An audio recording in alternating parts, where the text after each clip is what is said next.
back to its winning ways against old school rival Liberty. But the Flames have other ideas. It's Liberty and App State, and kickoff is headed your way next.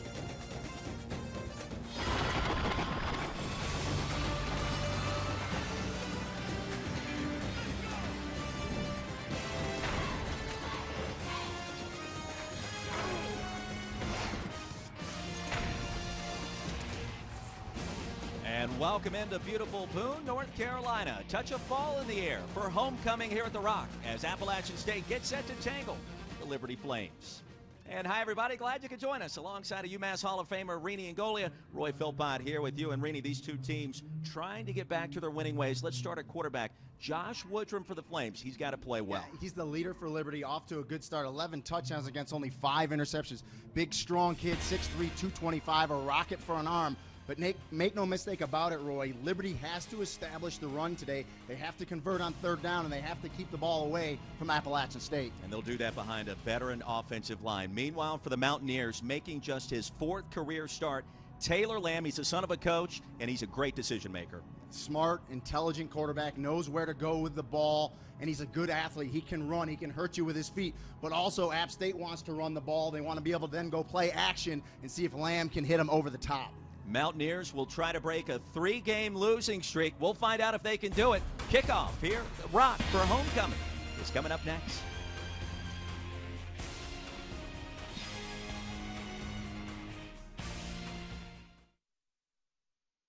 And back here in Boone as Appalachian State and Liberty get set to tangle. Nice conditions. We had some rain move through the area earlier. 67 degrees, just scattered clouds. And Rini, you couldn't dial it up any better. It's beautiful, and you said it, Roy. We got just drenched getting to this press box, but, I mean, the skies have opened up. The sun is out. Beautiful temperature.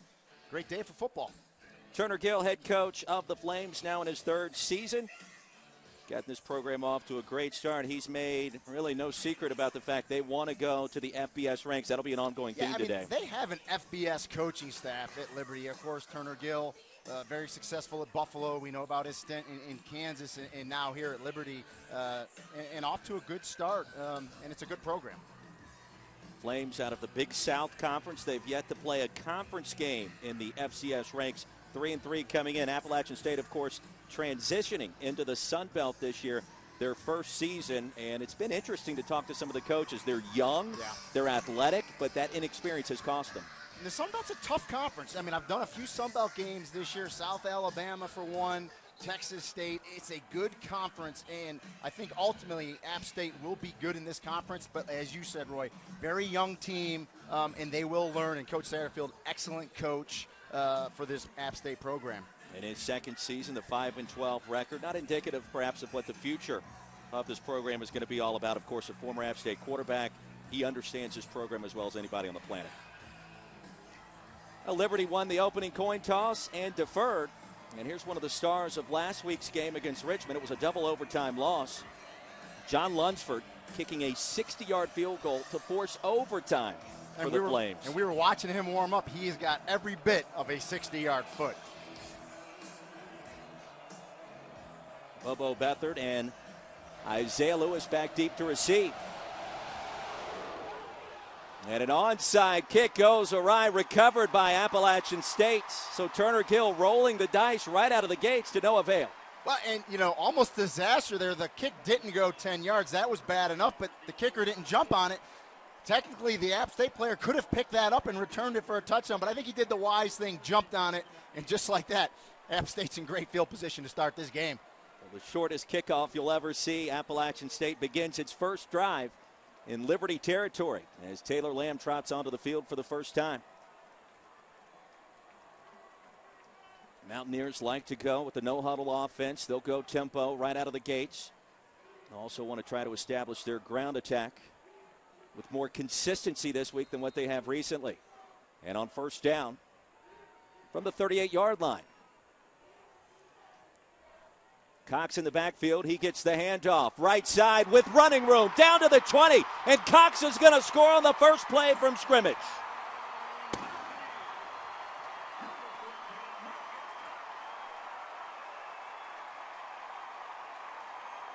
Marcus Cox, the sophomore from the Peach State, 1,800 yards last year and a good start here. You can't draw it up any better. Just a sweep to the right. Give the right side of that offensive line credit. 70, Colby Gossett.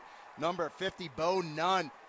And you love the way Cox hits the hole, doesn't dance around, ball in the proper hand, and a good explosion.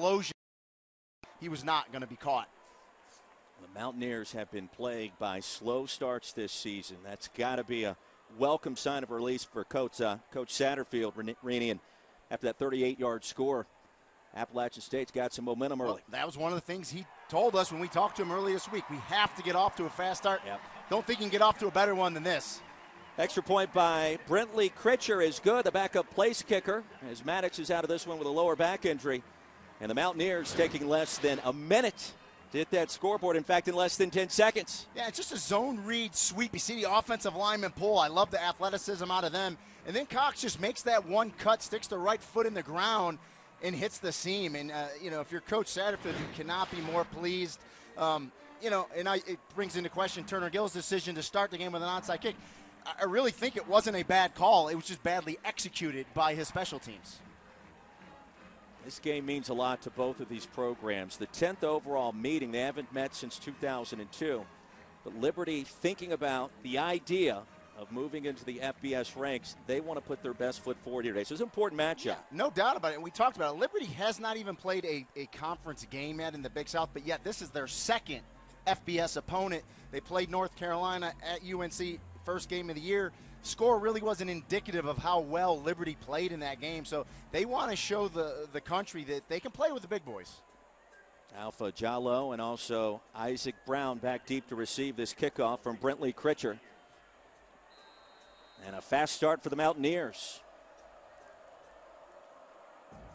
Well, the other idea you have to wonder about, coming off of a crushing double overtime home loss to Richmond, how would Liberty respond just 6 days later? Obviously, they're going to be tested here in the early going.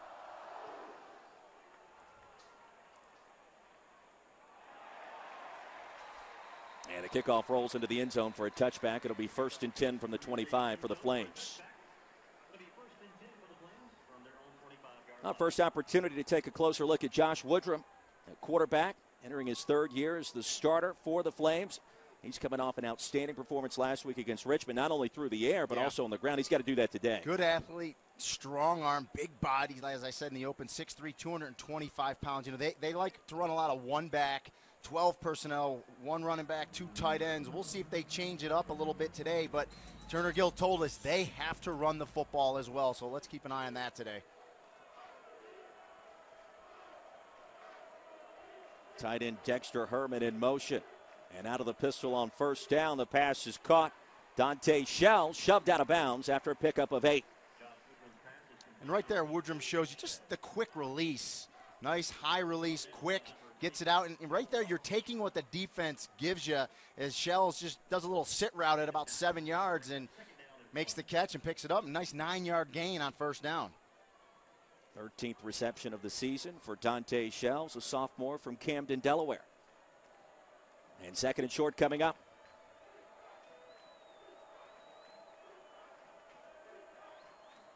Again out of the pistol, and this time Woodrum's going to be sacked. He's brought down by a host of defenders. Ball came out late.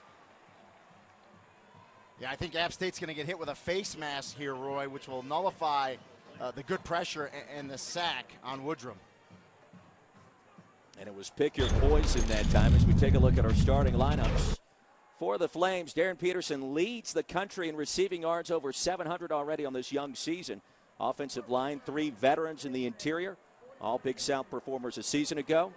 And defensively for the Mountaineers, the 3-man front, they're going to try to find different ways to create pressure against Woodrum. That's the only way they're going to find success today. Keep an eye on 49, Ronald Blair, defensive end. Very good rusher from that defensive end spot for Appalachian State.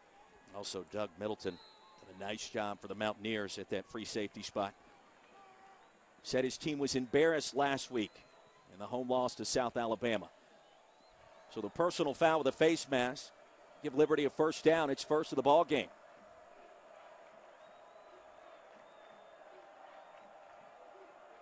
And the handoff to DJ Abner right up the gut. Pickup of 3 yards on first down.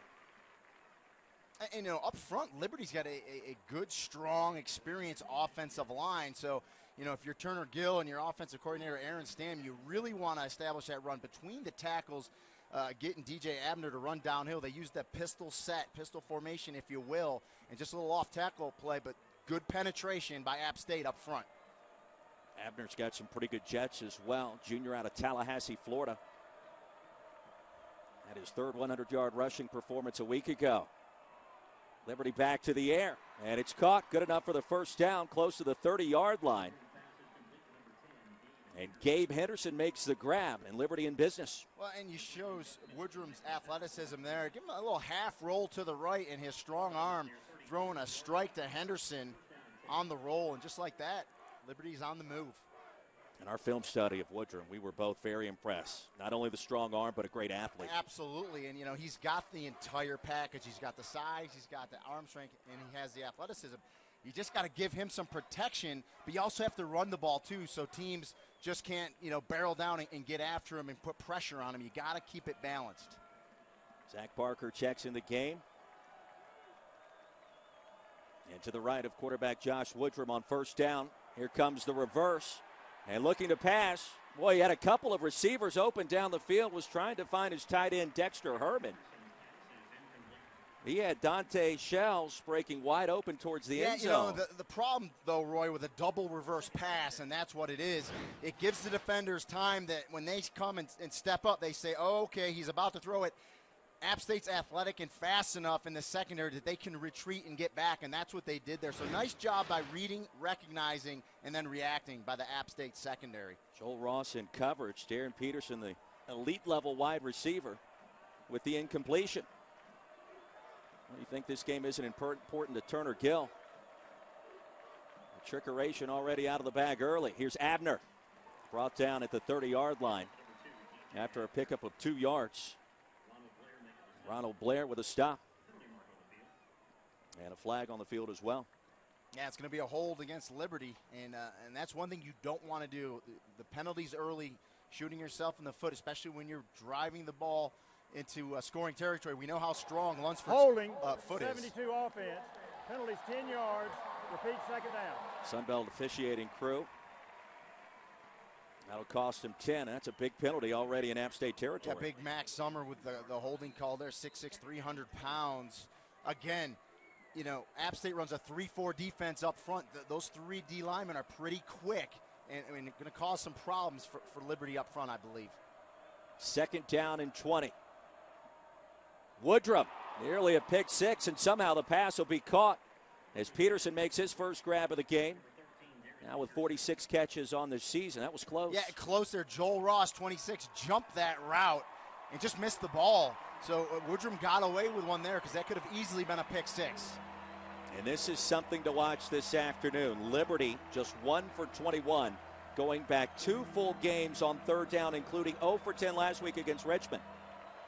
Yeah, only 27% on the season for third down conversions for the Flames. 3rd and 15, and Woodrum with time. Looking downfield, and it's caught. And that'll be good enough for the first down as Peterson makes his mark once again, and Liberty in business deep in App State territory. That makes Coach Turner Gill happy. You know, it's one thing to convert on third down. It's another thing when it's 3rd and 15. So an excellent job, good protection up front. Woodrum steps up and throws an absolute BB, and they move the chains. Mountaineers gave up 339 yards through the air last week in the loss here at home against South Alabama. And now Josh Woodrum off a 4-for-4 start.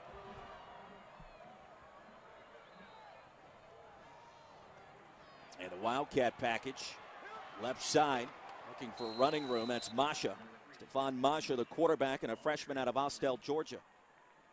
And I like the call by offensive coordinator Aaron Sam. It's a good change of pace. Put Masha in there. Wildcat, you know, you want to get the ball in the hands of your athletes, your skill players, in as many ways as you can. So, and that's why if you have personnel that can run that Wildcat, it's a good change of pace, showing the defense something different. Call it a pickup of 5 yards, and now the I formation. Liberty facing a 2nd and 5.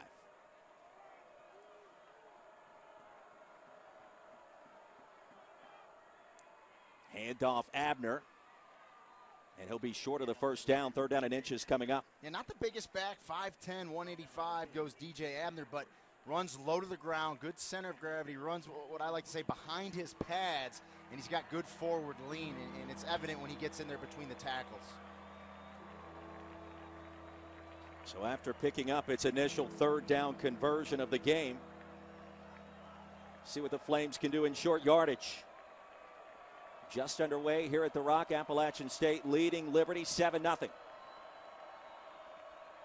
Fawala Al checks into the game at fullback and gets the handoff straight ahead. I think he's got it. You got to feed the fullbacks every once in a while. And they're always they're doing the grunt work. They're blocking. You know, they're kicking out defensive ends. Give them the ball, let them pick up 2 yards, and a big first down. And just like that, Liberty 2 for 2 third down conversions on this drive. Amazing to think a week ago, Reaney, 0 for 10 on third down, yet they take Richmond, ranked 20th in the country, to double OT. And Turner Gill told us this week in practice they emphasized third down conversions. And a full house backfield. Fawala Al in on the right side of Woodrum, along with the All-American wide receiver Peterson and DJ Abner. Peterson in motion and out in the flats, makes the grab, but short of the end zone. A good stop made by Appalachian State defensively. The Mountaineers are to be tested in multiple ways. Brandon McCowan with the stop. Yeah, Peterson shows you his good hands. They're making that one-handed catch. That's one Woodrum wishes he had back. You got to get that one on his numbers as he turns up and he scores a touchdown there. Second down and goal. And the Flames go double tight. Abner, touchdown Liberty.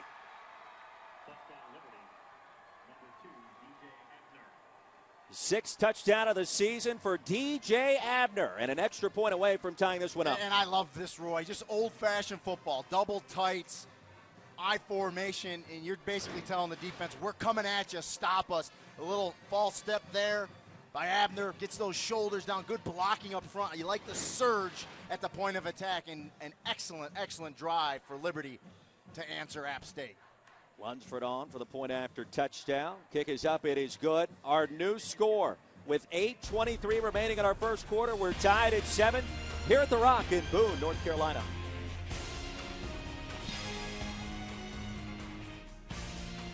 The Flames tied at 7. Rainey and Golia, Roy Philpott here with you in Boone. 8:23 remaining first quarter. An exciting start, kind of what we expected. You know, Liberty showed me something there. That's a nice answer. 75-yard drive, 11 plays, methodically moved down the field, passing, running.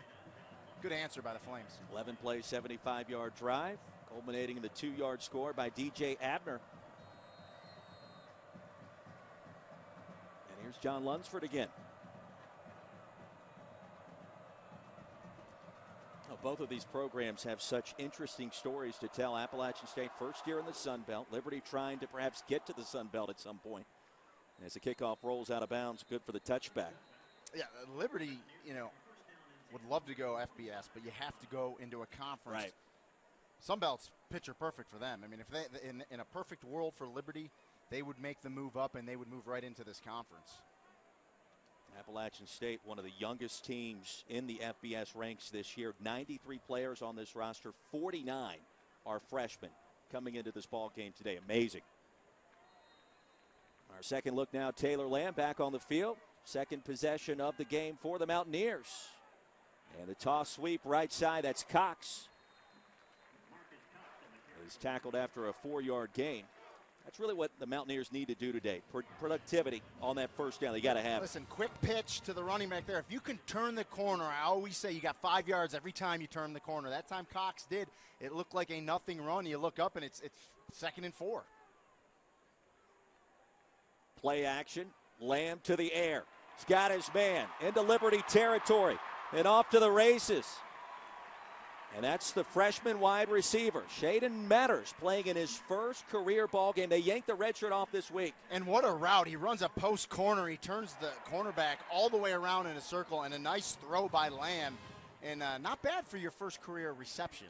Pickup of 26 yards. Appalachian State in business once again. Talking with wide receiver coach Justin Stepp this week, he said Metters plays like he's got a chip on his shoulder all the time and has an unlimited upside as a first down carry goes to Cox. And certainly we saw that on that last play. Yeah, and I was watching it from up here, Roy, and it was an excellent route that he ran. Starting lineups, Marcus Cox in his second season, off to a fast start already, a touchdown from 38 yards out.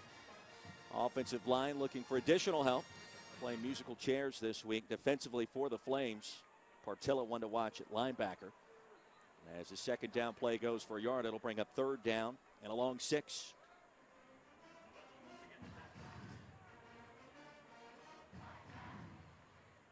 Yeah, and I would look for Scott Satterfield, the head coach who also calls the plays for App State. Maybe get Lamb rolling out here. Give him a little run pass option, flood one side of the field, and see if they can pick this first down up.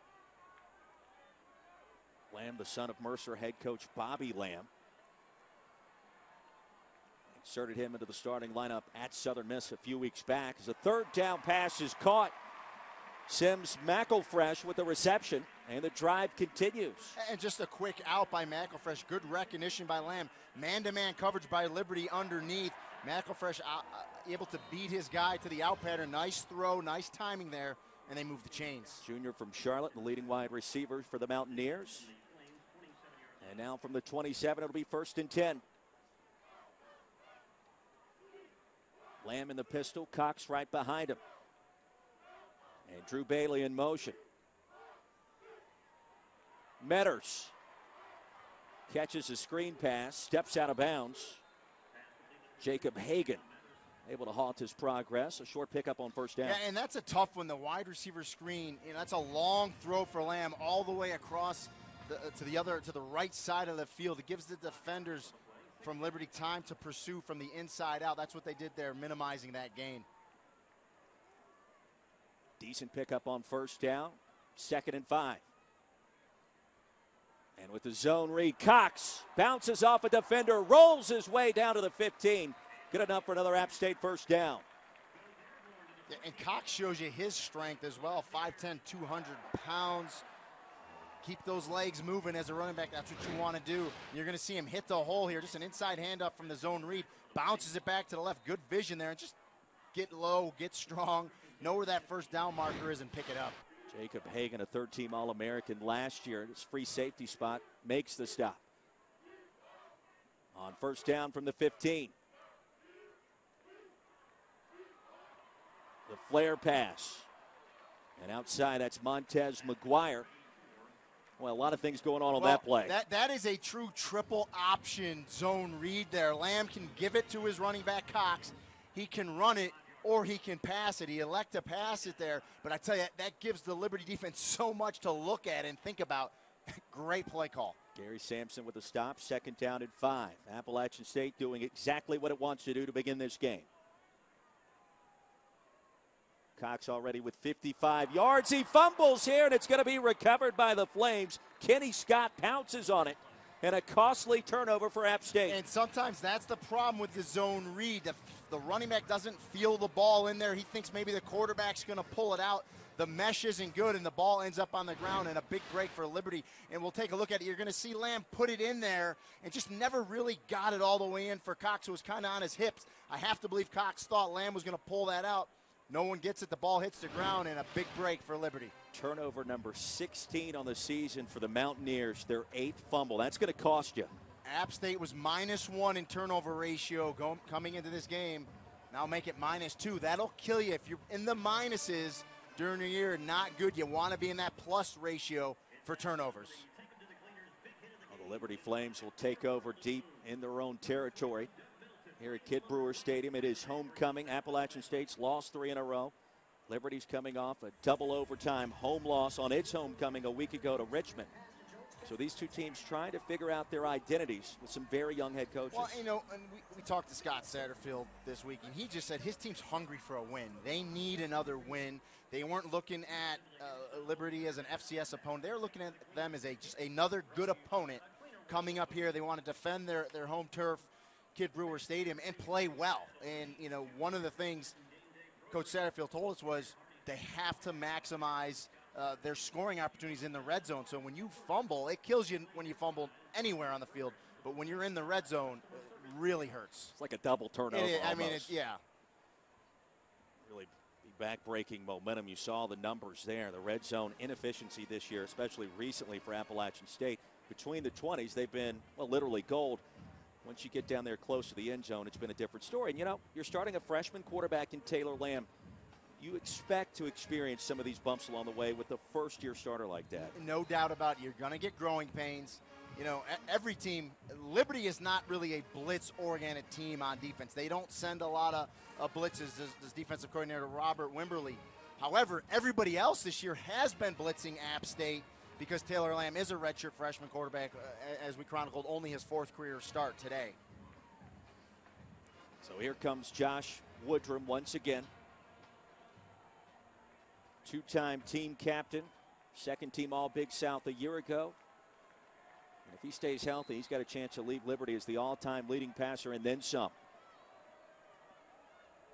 Shells in motion. And he'll make his 2nd catch. Stopped right at the 20-yard line. And that'll bring up 2nd down and short as Latrell Gibbs makes the stop. I mean, if you're going to give him cushion, the receiver Shells, you just run that quick out. You half roll Woodrum. He's got a strong arm. He can put it there very quickly. By the time the defender comes up and makes a tackle, 7-8 yard pickup. DJ Abner in the backfield, directly behind Woodrum. 7-7 game. A couple of wacky plays already here in Boone. This will be offsides against Appalachian State as Peterson brings in the catch. And that'll be his 4th grab of the ball game. And either way, they'll have another first down. Now, Devin Stringer, I believe, was the Mountaineer defender that crossed the line. Number 10 defense was offsides at the snap. The penalty is 5 yards. The result is a first down. I think that A.J. Howard, Sunbelt officiating crew, good enough for the first down either way. Yeah, just trying to time up the snap there. Obviously, was going to blitz off the corner, off the right side, left side of the offense, and just tried to time it up. Couldn't do it. A free play for Liberty, and you know they picked up the first down nevertheless. Approaching 4 minutes to play in our first quarter. And the Flames show a 4 wide receiver look.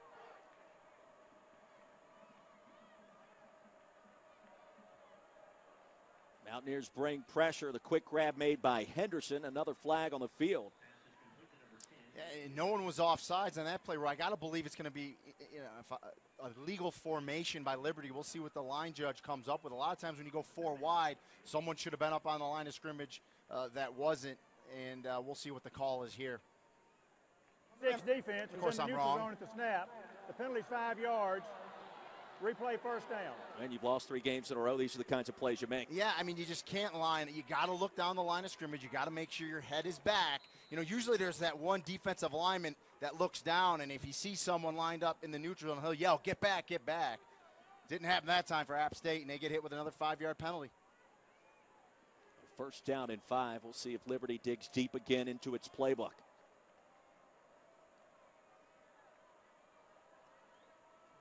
And Masha checks in, grabs a screen pass, tap dances his way close to Appalachian State territory, and he's going to get there after the hit out of bounds. Yeah, you know, they're going to get Latrell Gibbs for a 15-yard here, but this is so hard for the defender. The receiver keeps running. The receiver doesn't know he steps out of bounds, and either does the defender. Let's take a look at it here. Nice quick pass. You see the receiver turn it upfield, does Masha.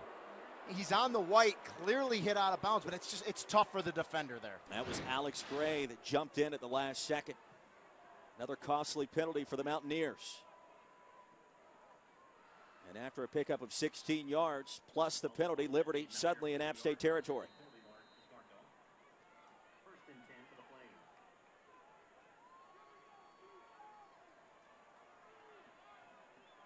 Last time these two teams met was way back in 2002. Appalachian State still in the FCS ranks.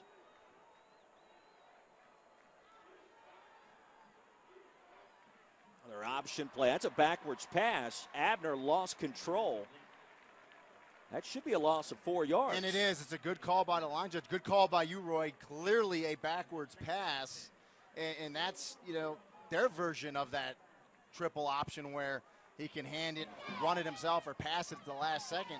The only thing is you got to get that pass in front of the receiver so he can make the catch. And not what you want to do on first down. You want positive yards. You don't want to go backwards. You know, we see so many more plays like that in this spread option, hurry up era that we live in college football. And if you're not running those kinds of plays, you're falling behind. Yeah.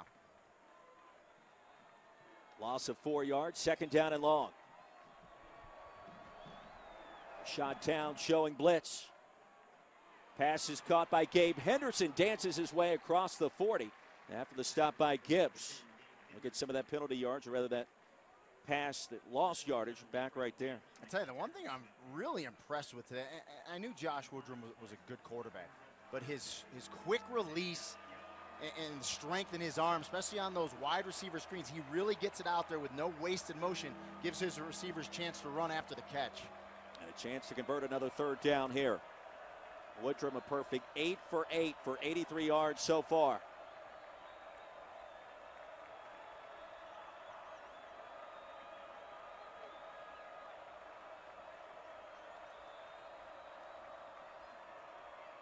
With time, first down Flames.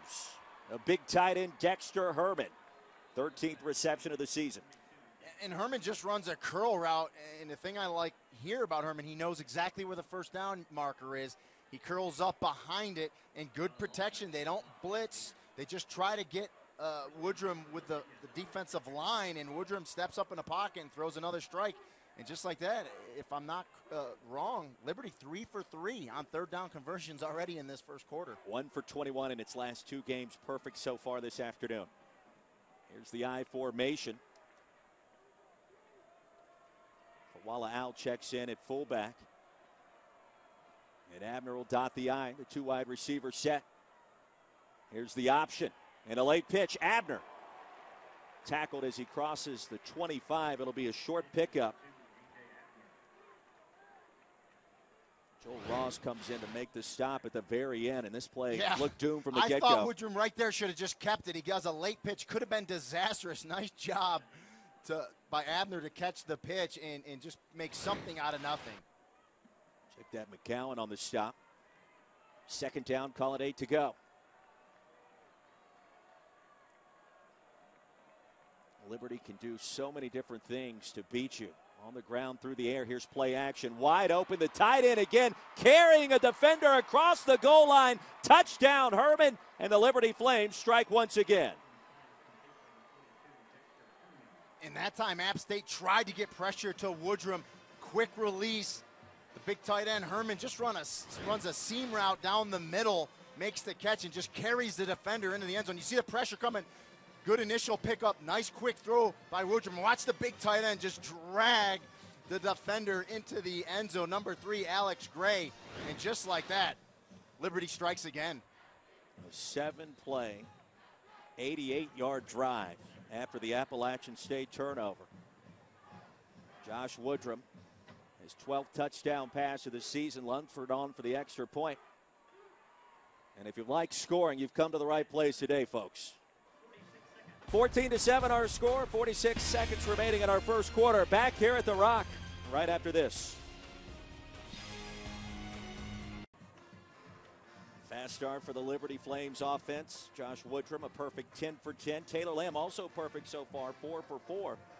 And the Mountaineers have some work to do, trailing here on homecoming by a touchdown. I love the game that offensive coordinator Aaron Stam's calling for Liberty, really keeping App State off balance, spreading it around both sides of the field, running past. That time, really, the big tight end, Dexter Herman, with 2 big catches, the touchdown, of course, a third down conversion before then. Right now, if you're Liberty, you got to be ecstatic, especially after the way the game started. You try to do an onside kick, it doesn't get executed. Give App State the ball with a short field. Yeah, you ask yourself the question, where would Liberty be right now without that botched onside kick attempt? The answer is who knows. Another touchback as Lundford pounds it through the end zone. Now a very important drive coming up for the Mountaineers, Rini. Yeah, I hate to be Captain Obvious, but you would like to see them answer here. Right now, there's no pep in their step. They look down. It's homecoming. the crowd's kind of sitting on their hands right now because Liberty's basically come out and kind of punched them in the face. So we'll see if they can answer again. You got to establish some type of running game. Really haven't seen too much in that so far for App State. And the zone read, handoff straight ahead. Terrence Upshaw. Upshaw, the backup running back, true freshman, Duluth, Georgia. You know, Turner Gill told us if anything worried him in this game, it was the speed and athleticism of App State. But up front, size-wise, they can match. His guys can match up absolutely and play. So, you know, that's what they want to do. They want to get physical with them. This Liberty defense yielding 32 points per game this season. Going to be tested here tonight. Carter deep down the field, a juggling catch, but out of bounds. And a nice attempt, Jacob Hagan there in coverage. Boy, Hagan's been all over the field so far. I mean, McElfresh actually caught that ball. He was just out of bounds, just ran out of a little room there. But good coverage once again. Hagan getting on his horse, getting back there. Ran out of room, and just it goes for naught, an incomplete pass. McElfresh leading this team in receiving coming into this game. Not the biggest wide receiver you're going to find in the FBS ranks, but very crafty on third down. Lamb avoids the pressure, has some daylight, and he's got a first down for the Mountaineers. Finally stopped by Nolan Spicer. And that's why Taylor Lamb is in there. He's athletic enough. When it breaks down, he can move up in the pocket and run and pick up a first down with his feet. And it's exactly what he did there to keep this drive alive as we move into the second quarter. Oh, our first quarter in the books, an exciting first quarter at that. More than 250 yards of total offense here at the Rock. The Liberty Flames grab an early touchdown lead over Appalachian State. Back here in Boone, Rini Ngolia, Roy Philpott, glad you could join us. Exciting first quarter in the books as Liberty leads Appalachian State 14-7. And it'll be 1st and 10 for the Mountaineers from their own 37-yard line.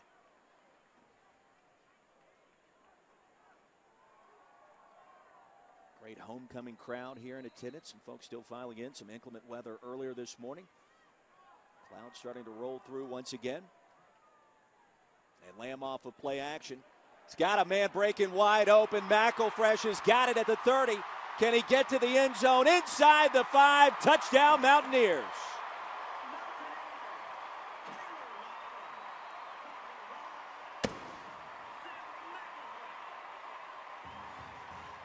Fifth touchdown of the season for the junior wide receiver out of Charlotte.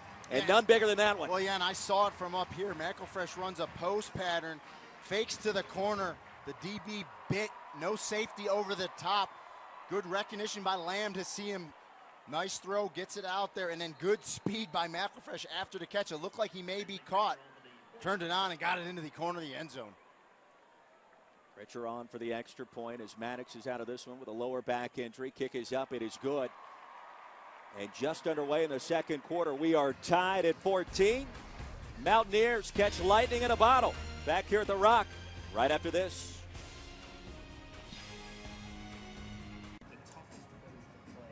Liberty and Appalachian State tied at 14. Just underway in our second quarter. Roy Philpott, Rini Ngolia, glad you could join us. Get your popcorn ready. Another quick scoring drive. Well, we wanted to see if App State would answer, and they did. You know, the play before the touchdown, big first down by Taylor Lamb, pick it up with his feet, and then, of course, the 63-yard strike to Sims McElfresh. And can I just say I love that name? McElfresh. Sims McElfresh. Different. It's great. It's unique.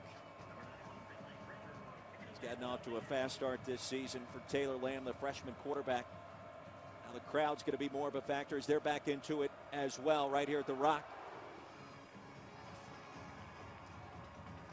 Pritchard's kickoff comes down inside the 5. Finally stopped across the 25 as Isaac Brown carries it back 23 yards. It'll be 1st and 10 for the Flames.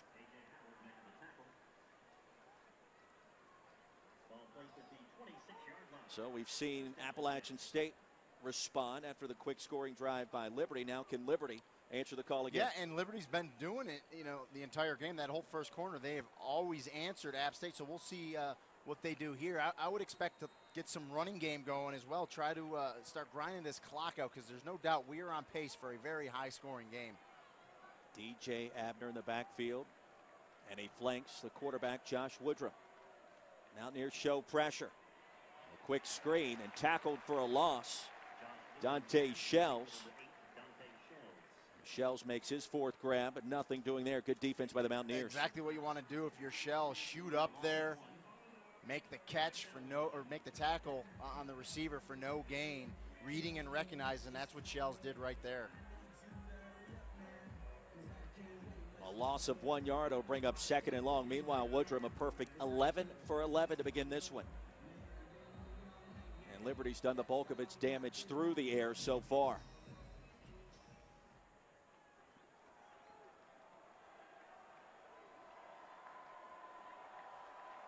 Fog starting to roll in here towards Kip Brewer Stadium.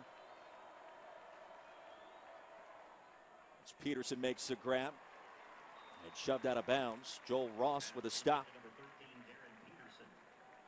Well, Peterson leads the country in receiving yards. Obviously, they want to get it to him early and often. Yeah, and I like that play call. You're 2nd and 10, 2nd and 11.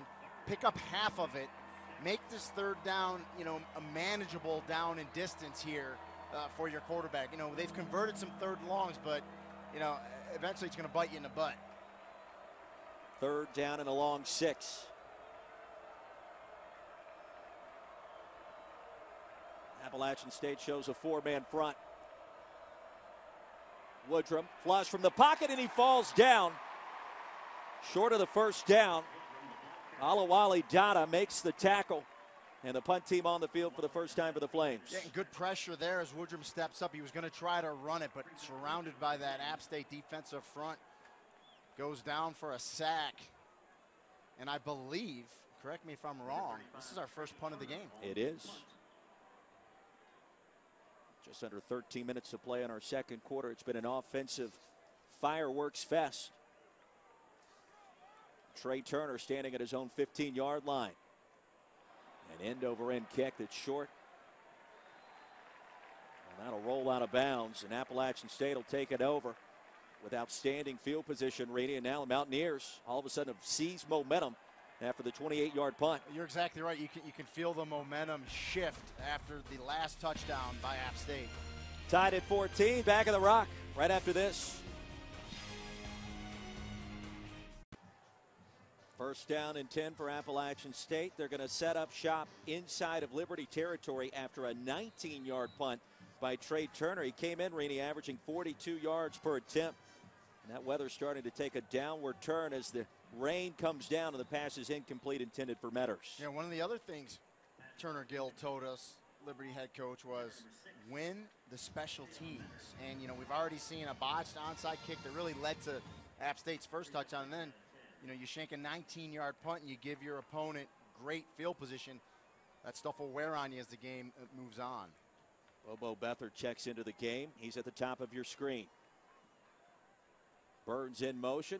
And on second down and 10, a quick toss to Upshaw. And Terrence Upshaw, he tackled after a short gain. Justin Guillory with the stop. And that's where I would tell Upshaw, who's just a freshman, you got to the perimeter, stick that left foot in the ground and find a seam and hit it. If you keep trying to go wide, you're going to get stretched out for a minimal gain, and that's what happened to him there. Mountaineers 2 for 2 on third down. They'll face a 3rd and 7 here. Lamb with time. Unloads, and the pass is incomplete. Good coverage by Guillory. He was right on the receiver's back. And that was Beathard, the intended receiver. That's one Reedy probably should have caught. Yeah, Beathard came back to the ball. I like the route he ran. The ball hits his hands, just can't make the catch, but it's broken up very nicely by Guillory there, coming back to defend. Critcher steps on to punt for the first time. So after an offensive showcase in the first quarter, a couple of quick stops by both defenses. And some nice work by the Flames on that last possession. Rugby style kick. In and out of the hands, and that's going to be a turnover. An Appalachian State touchdown. How do you like that?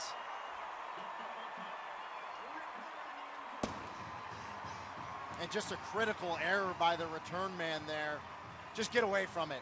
It hits his leg, which constitutes a muff. You cannot return a muff. However, the ball went into the end zone.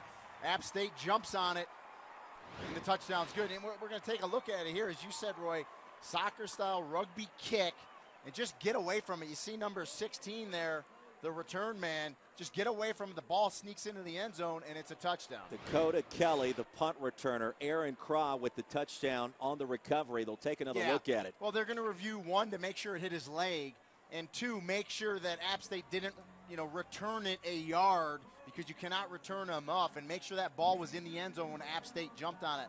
From what I saw on replay, the play will be confirmed. Yeah, I think you're right.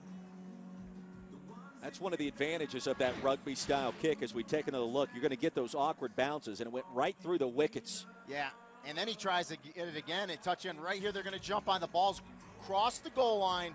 This play will be confirmed. It was Craw and Gray right there to make the recovery. Craw fell on it. And, and the return man, Dakota Kelly, 16, and just a freshman as well. He'll learn, but we talked about, as they confirmed the call, we talked about winning special teams.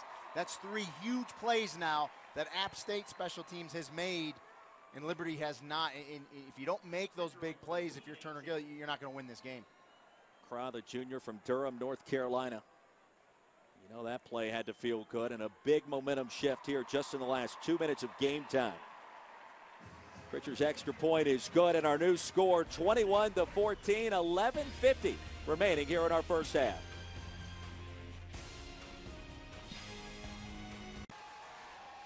Appalachian State leading Liberty by a touchdown. 11:50 remaining in our first half. Rini Ngolia, Roy Philpott. Exciting first half, and one that's all of a sudden turned against Turner Gill. We talked about it. You just can't have those critical errors. Dakota Kelly, the punt returner, just a redshirt freshman from Forest, Virginia. He'll learn from it. Yeah. But you just got to know, get away from it. It does you no good, because even if you field it and get tackled, you're going to have the ball at the 1 or 2 yard line. Just better off letting it try to go in the end zone. Bentley Critcher's kickoff will be downed in the end zone. Another touchback. 1st and 10 for the Flames, and just moments ago it was all Liberty. Now all of a sudden it's all Appalachian State. They got to find something to do here, find something that works. It's definitely like the switch has been flipped. The crowd, you feel the energy better on this Appalachian State homecoming day. And Scott Satterfield's got to be happy the way his team's responded to being down early, playing well. So we'll see what they do here. And obviously they would love to establish a long drive. Or take that back, Liberty establish a long drive here and try to answer, but App State's defense has really revved it up the last few possessions. Quick strike of the Mountaineers. 2 of their touchdowns scored in 14 seconds. And now it's time for Josh Woodrum to get things going once again.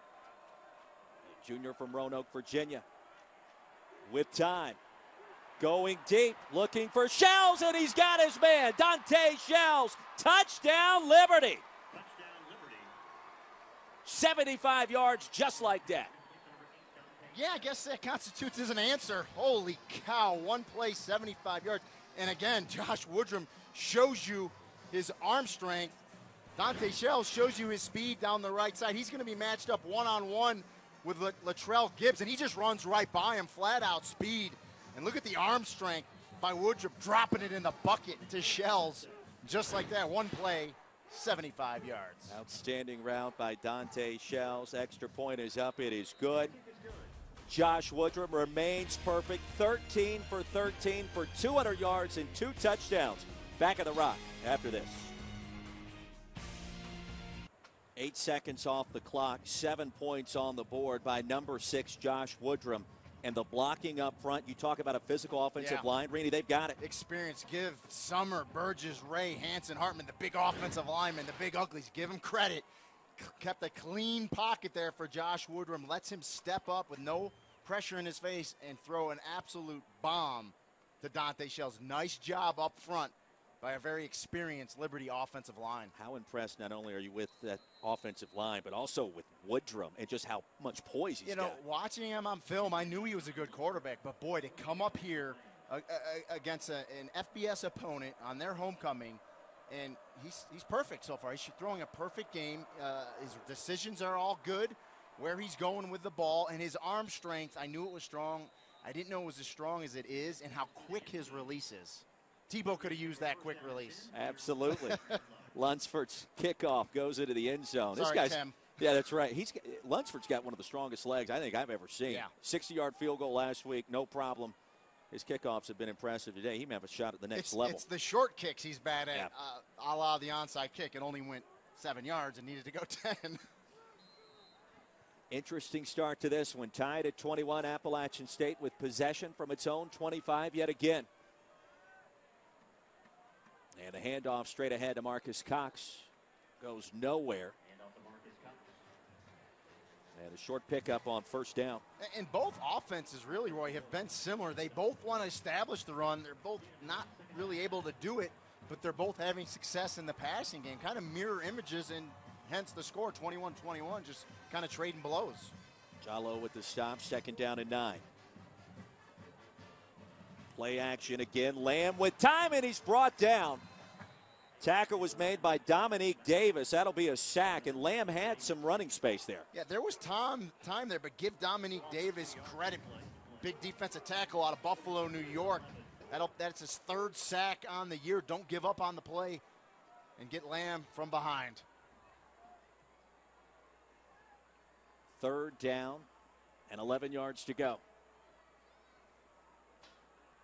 And the rain starting to come down here at Kid Brewer Stadium.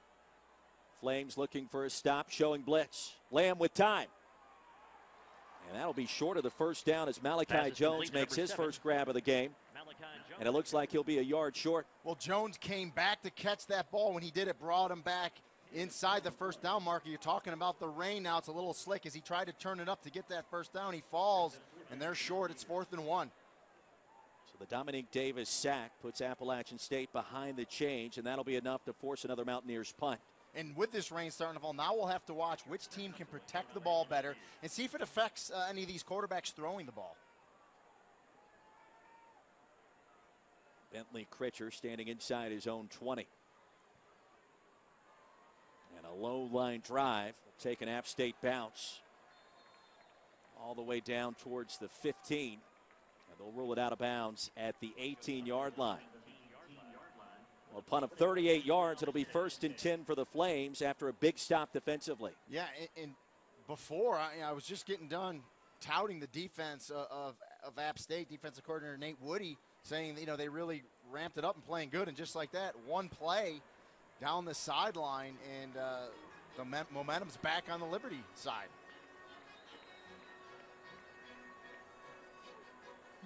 And I'm assuming the secondary from App State's had a little talk, and I wouldn't suspect they would get beat over the top again. But I've been wrong before. Woodrum checks back in. DJ Abner behind him in the pistol formation. And a quick pitch goes nowhere. A nice play made by the App State defense. The secondary comes up to make the stop as Joel Ross, another big play. It's a tough play call. You do quick pitch into the boundary, the short side of the field. You see the aggressiveness of App State defense. They're coming inside out and knocking that one for a big loss. 2nd down, 14 yards to go. A Liberty team that struggled on 3rd down last week has been rock solid this week. They need some yards to make it manageable right here. Woodrum pressured. That'll be his first incomplete pass of the ball game. He's looking for his running back Abner, who has great hands out of the backfield. And that's what you have to do to Josh Woodrum. He's great when he's got a clean pocket. You don't necessarily have to sack him, but you have to hurry him, and you have to get people in his face, make him uncomfortable. That time they did that. Do we see pressure here from the App State D? I think so. I think you get after him. Now, if they feel they can get after him with the 3 down linemen, they will. It doesn't look like they're going to send any blitz here. They're back in max coverage with only a 3 down lineman rushing Woodrum. 3rd down and long. Dump it off to Peterson. Gang tackled. He'll be well short of the first down. Well played by the Mountaineers. Well, and you saw Woodrum take a big shot there by 49, Ronald Blair. So they got to him with only 3 rushers. You'll give him the underneath stuff. If you're App State, you come up and make the tackle on 3rd and long. Exactly what you want to do. Back-to-back stops once again by both of these teams. Punt team back on the field. Trey Turner had a 19-yard punt his last attempt. And this time a rugby-style kick end over end. Beathard will watch it roll, and it'll be down to the 21-yard line, so much more effective that time. The rugby-style kick, 48 yards there with the attempt, and we'll see what this Liberty defense can do now. Yeah, and, kudos to the App State defense after giving up the long touchdown pass. Really revved it up that last possession. Now it's up to Liberty. Let's see if they can stand up now and get a stop and see if they can get the ball back to take the lead in this game. Appalachian State in the Sun Belt, Liberty, the FCS ranks out of the Big South. Two teams trying to make their way and find their new identities in this new world order of college football. First down handoff to Cox. Tackled by Keenan Gilchrist after a nice pickup on first down. Yeah, and I like to see that. And if you can run the ball on first down, it takes pressure off your quarterback. When you're 2nd and 5, it really opens the playbook up for Coach Scott Satterfield, calling multiple different types of plays. Check that, Newman with the tackle. As App State goes tempo and a short pickup again by Cox. It'll bring up third down and short.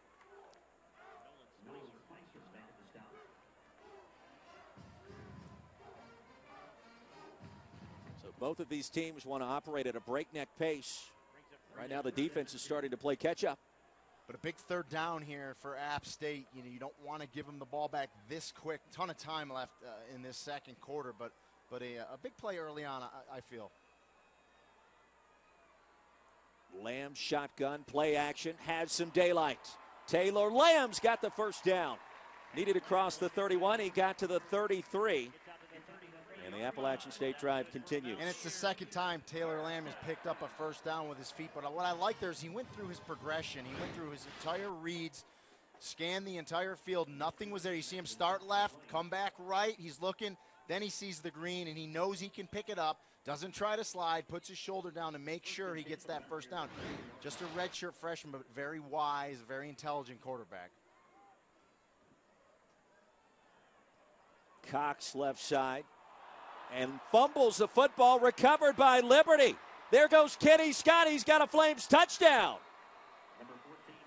Kenny Scott already one fumble recovery. He scores here after another one. And the Flames in business yet again. Yeah, it looked like Cox was either going to cut that back or bounce it. The defender from Liberty blew up the blocker, therefore blowing up Cox. The ball comes loose, the scoop and score, and just like that, Liberty has the lead. Senior from Virginia, what a game he's had. Kenny Scott. Lunsford extra point. Is up, and it is good. Well, we've seen just a little bit of everything in this first half. Tell me what you see here, Reedy. We're going to take a look at it. It's just a sweep out of the zone read. You see Cox has the ball in the proper hand. It's in his left hand. Right there, though, the defender comes up, and then inexplicably, he just drops the ball. You have to secure that thing on your way down. Wasn't forced out by a defender. You just got to make sure you secure the football all the way to the ground. It just pops out, and right there, Kenny Scott picks it up, scoop and score. 9th lost fumble of the season for the Mountaineers from 39 yards out. Kenny Scott puts Liberty back on the scoreboard. It may take 50 points, maybe more than that, to win this. Remember, we saw Washington State, California a couple of weeks back, 60-59. This has got that kind of feel. Well, and big plays. There's big plays everywhere. There's big plays on special teams we've seen, big plays in the pass game, and now big plays defensively. So we're seeing everything, and right now the scoreboard's ringing up. Liberty back out in front by a touchdown, under 7 minutes to play in our first half. Here at homecoming at Kid Brewer Stadium for Appalachian State. And I think if you're Coach Scott Satterfield, when you get the ball back here, you go right back to Marcus Cox on the first play. It's very important. It's a mental game as a running back when you fumble. You need to get back on the horse because it happens, and you just got to suck it up. And a lot of times the coaches want to feed him right away, let it get out of his head. We'll see if he does that. Takoy Sumler, Bobo Beathard, back deep to receive this Lunsford kickoff. And Beathard will watch it sail out of the end zone. Well, I know you love his leg strength. Not only the leg strength from Lunsford, but the height he gets on those kicks, too, is just phenomenal. I got a feeling he's going to have a shot on Sundays. Oh, there's no question about that. See the Appalachian State possessions thus far. Feast or famine, a couple of early scores, and then a couple of turnovers. Yeah, I mean, really, they've been able to do what they want to on offense, but the turnovers will kill you. We see a couple of them there. And then, of course, a turnover that results in 6 points for the defenders, for the defense, is just it's a double whammy. Terrence Upshaw, now the running back for Appalachian State. I guess that answers my question about going back to Cox. Cox on the sideline on first down. Play action again. And has his man. That's Malachi Jones. Second reception of the ball game. Shoved out of bounds at the 47. And good enough for another Appalachian State first down. And again, those App State receivers, that's another post corner. You cut like you're running the post. It scares you to death in the middle of the field. Go back to the corner and wide open. Now, the one thing that Liberty has tried to do these last couple of weeks in its secondary is bring in more athleticism. You got a true freshman or a redshirt freshman cornerback, Tyron Holloway, who was in coverage on that last play. That's cost him on first down. A quick pickup of 2 as Upshaw with a carry. Yeah, you know, and a lot of times when you go man coverage on the outsides, you don't have a safety in the field. If you watch Liberty, a lot of times they don't have a safety in the middle of the field. So when you're man on the outside, press coverage, you're worried about getting beat to the middle of the field. That's why that post corner is so effective. Second down and 8. Lamb with a rolling pocket, lobs it deep, and it's incomplete. Looking for McElfresh. Good coverage there by Kenny Scott, the nickelback. Not the biggest player, 5'10", 180. But turned and ran with McElfresh there. And again, we saw that earlier in the game, just ran out of room at the sideline. Well, Kenny Scott may be the MVP of this game thus far. 2 fumble recoveries, 1 for a score. Here's third down and long.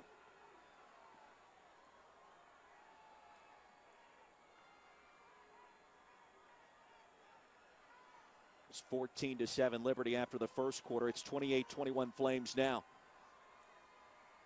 And Lamb fires a strike, good enough for the first down. Montez McGuire makes the grab, his second of the contest, and the App State drive continues. Yeah, just a dig route there by McGuire. I like where he knows where the first down marker is. Drove the defender off, stems his route, and comes back, and a good throw by Lamb, stepping into it, sticking it in there, moving the chains. Pickup of 15 yards. Zone read, handoff Upshaw, right side. Shoved out of bounds after a pickup of 6 yards. And this Liberty defense now starting to be tested once again. Well, and the one thing between Cox and Upshaw, you don't really lose much. They're very similar backs. They're listed the exact same size, same running style. It's just, you know, Upshaw's a freshman, Cox is a little older, so you lose a little experience. But really, you get the same productivity out of either of those backs. And there's the redshirt freshman again, Tyron Holloway with the tackle. Second down and 5. In and out of the hands of Lamb, and he's going to be brought down behind the line of scrimmage. Chima Uzewehi with the stop. And a mouthful indeed, but a big tackle, and a big tackle for loss. In an unforced error there, if you're Lamb, you got to catch the snap. It's a good snap. Takes his eyes off the ball. Does a good job picking it up, trying to make something out of nothing. But third and long, we'll see what the Liberty defense does here. See if they once again try to dial up some sort of pressure. Not a big blitzing unit. But we'll see if they can get after Lamb here on third and long. 6 tackle for loss in the season for Uzewehi.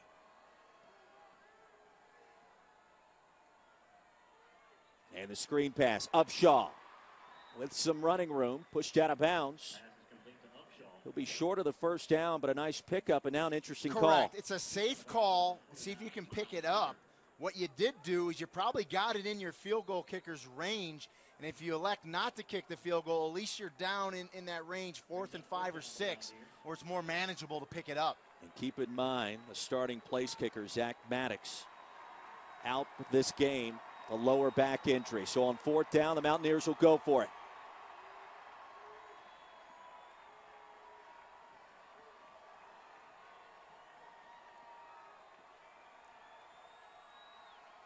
Flames with a four-man front.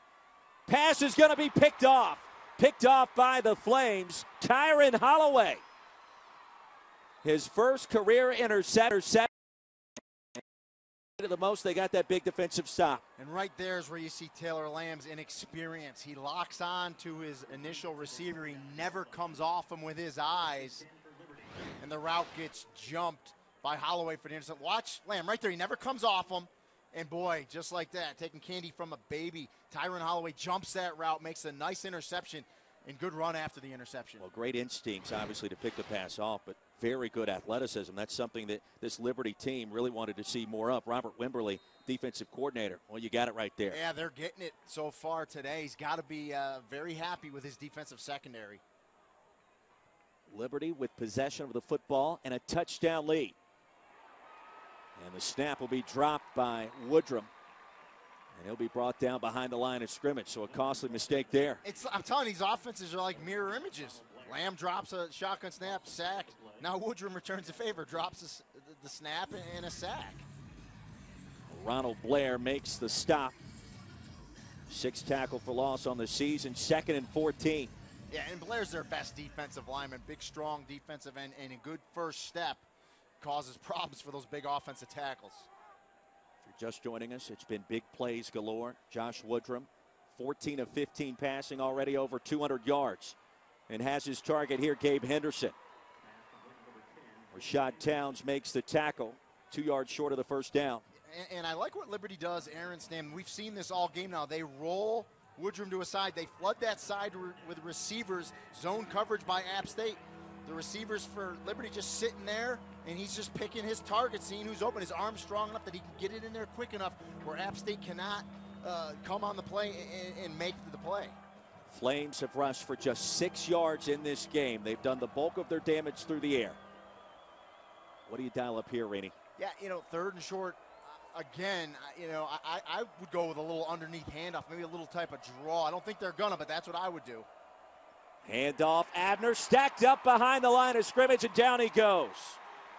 Eric Boggs leads the charge, and that'll bring up 4th down. And that's the call, I would have made just a little inside handoff. It's just the penetration, however, from App State was too good, led by Blair. But when you have an experienced offensive line like Liberty, if you're Turner Gill, you're telling yourself, if I can't get 2 yards on 3rd down. Now, the thing I would tell Abner there, you see him bounce that back to the left. Don't do that. Keep it play side. You saw the offensive line stretch block to the right side. If you keep that play side, you get your shoulders square to the line of scrimmage, you can pick up that 1st down. Liberty suddenly, Rainey, 0 for its last 3 on 3rd down. So the bugaboo strikes yet again. And again, Abner, that's sometimes you think you see something backside that you really don't. Your line is not blocking backside. That's a play that's designed to go to the right.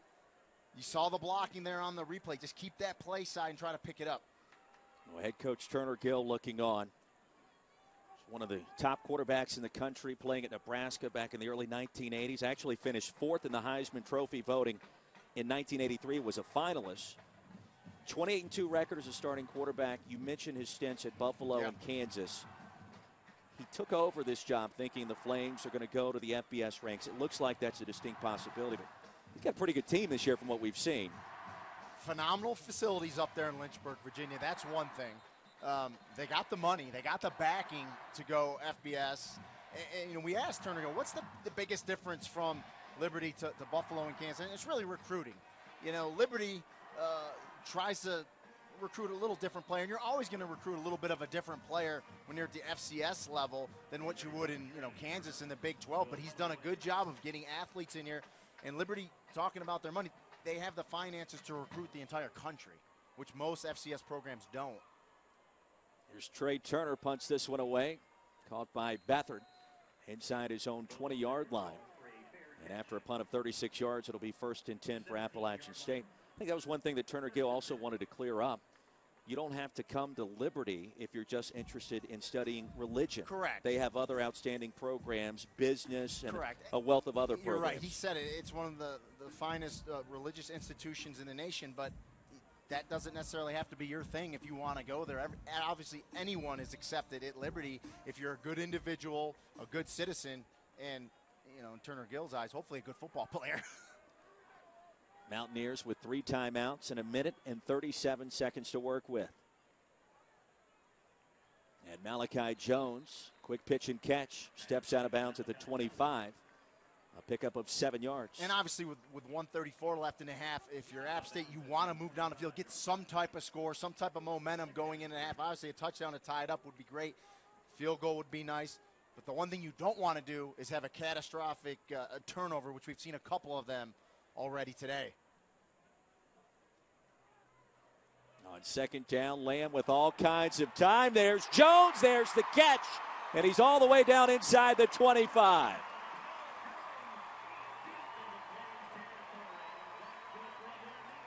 Malachi Jones, a potential coming out party here tonight. Well, and I love the recognition. Again, no safeties over the top. Man-to-man coverage, and App State believes they have faster and more athletic wide receivers, and they will take those shots down the field all day. Quarterback draw. Lamb straight ahead. And with time winding down in our first half, Mountaineers will try to tie this one up before intermission.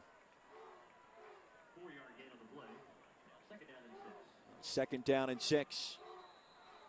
And a Liberty player down on the turf.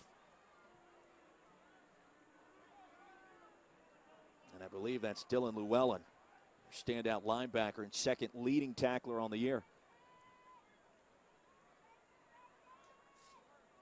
That's a tough position, that middle linebacker's position. You got to be really tough, gritty. You know, you got guards pulling at you. You got offensive linemen coming at you from all different angles.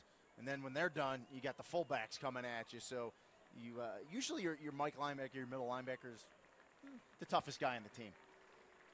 And he'll be walking off the field under his own power, so that's a good sign. Taylor Lamb trying to keep his hands around the sideline with a light mist falling down here in Boone. And, you know, with 58 seconds left, time's not an issue. App State inside the 20. They're in the red zone. That was one of Coach Satterfield's keys to the game, scoring in the red zone. Only 68% in the red zone this season. Needs to be better, and Coach Satterfield knows that. In the red zone here, let's see if they can finish this half off with a touchdown, get into the locker room tied at 28. You'd have to think that would feel like a win, given all the wacky plays we've seen. Absolutely. So Llewellyn steps off the field under his own power. Here's second down and 6. Now under a minute to play. Flames show blitz. Nice sidestep by Lamb, and it's incomplete. He was running out of real estate quickly near the goal line. As Metters could make a grab, and he was going against Holloway once again. And we talked about Liberty not being a big blitz unit. That time they sent the blitz, as you said, Roy, and I think that hurried Lamb up. Didn't really make the pass he would have liked to. You got to think if you're the Flames, DC, that's something you may dial up more in the second half. I would think so, because, again, they're getting big plays down the field, going over the top, which was another thing they wanted to do coming into this game. But, you know, you got to get some pressure on. Third down and 6. Upshaw remains in at running back. Lamb, the crossing pattern, it's caught, but short of the first down as Beathard made the reception. And a good job on the stop by Gary Sampson, preventing any further yardage. Well, you know, that's one of those crossing routes where you can get your receiver killed. You got to be careful. Makes the catch, though, and now we're 4th and short. A decision here from Coach Satterfield. Now, I believe he'll run this clock all the way down to the play clock is at 1, so they'll call a timeout with about, if my math's good, about 6 seconds left, 7 seconds left in the game. Kick the field goal? And then I would kick the field goal. Because if you're not going to kick the field goal, Roy, you burn the timeout much earlier than that because you have all your timeouts left. So, I mean, he's essentially told us what he's going to do, and, of course, I was never good in math, so there's 9 seconds. Oh, you did well right there. I was close. Yeah. I got close. No complaints on this side of the booth. I needed my 9-year-old daughter here to help me out. She would have said, Dad. Scott Satterfield looking on. An interesting first half nearly in the books. And now the backup kicker and starting punter Bentley Critcher will attempt the field goal from about 33 yards. Yeah, nothing like a little pressure. Well, you get the timeout, but you also have the slick field conditions, which, you know, can always be interesting for a kicker. I'm a former kicker, so I tend to side with these guys. There you go. It's always a little You dicey. got to get that plant foot down, correct? Plant foot Make is sure everything. It doesn't slide on you. Just like a golf swing. You got to have Nice and everything in smooth. rhythm. That's right. Well, we certainly hope you'll stick around for the second half. An important game. Appalachian State trying to end a 3-game losing streak. Liberty at 3-3 goes into conference play next week. So a lot at stake here in the halfway point of the season.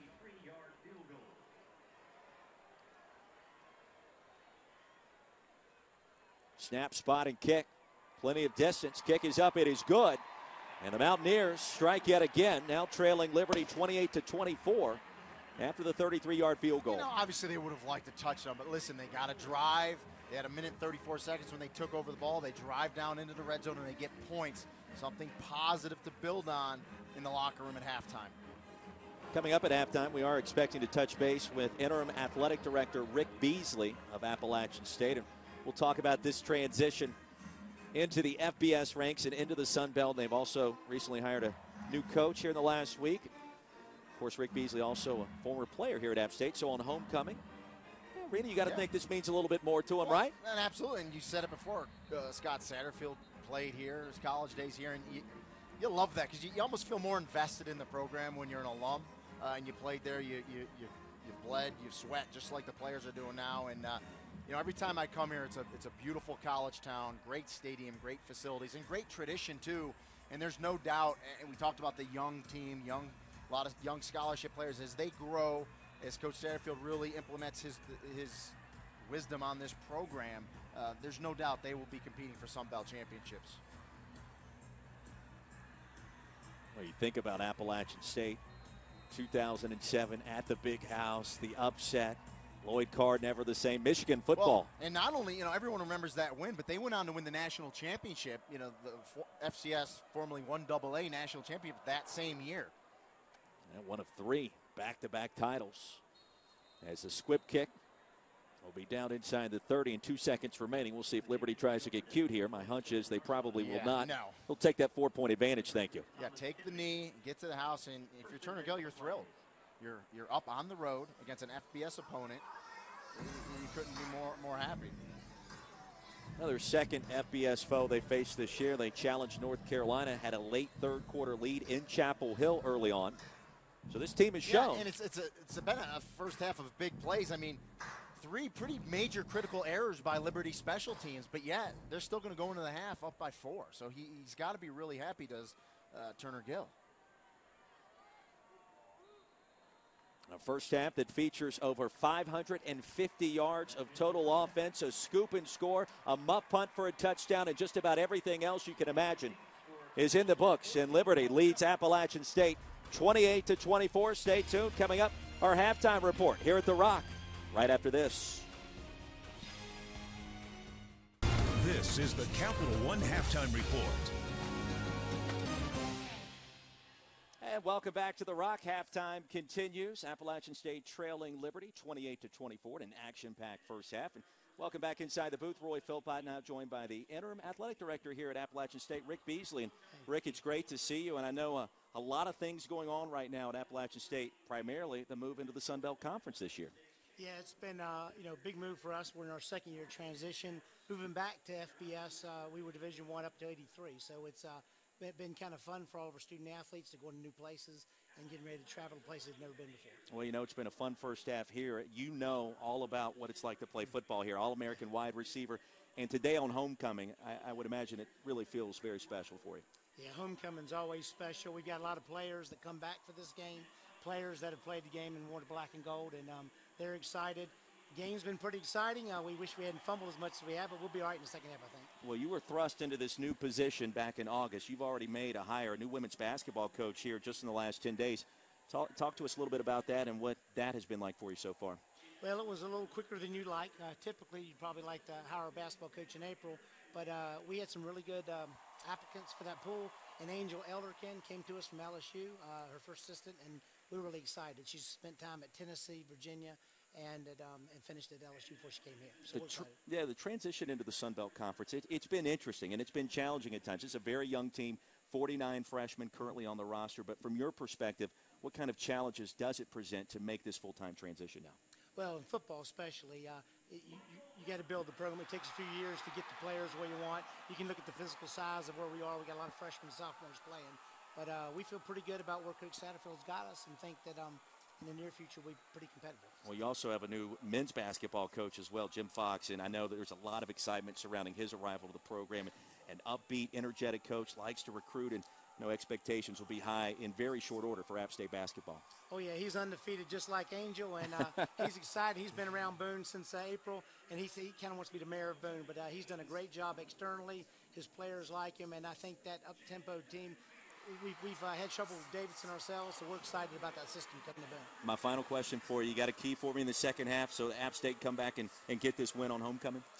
Not turn the ball over and shut down that passing lane. Got to limit the mistakes. That's right. That's what it's all about. Rick, we appreciate the time today. Right. Best of luck moving forward as you make this transition into the Sun Belt on a full-time basis. Halftime continues here at the Rock. Liberty leads the Mountaineers 28-24. We're back with much more right after this.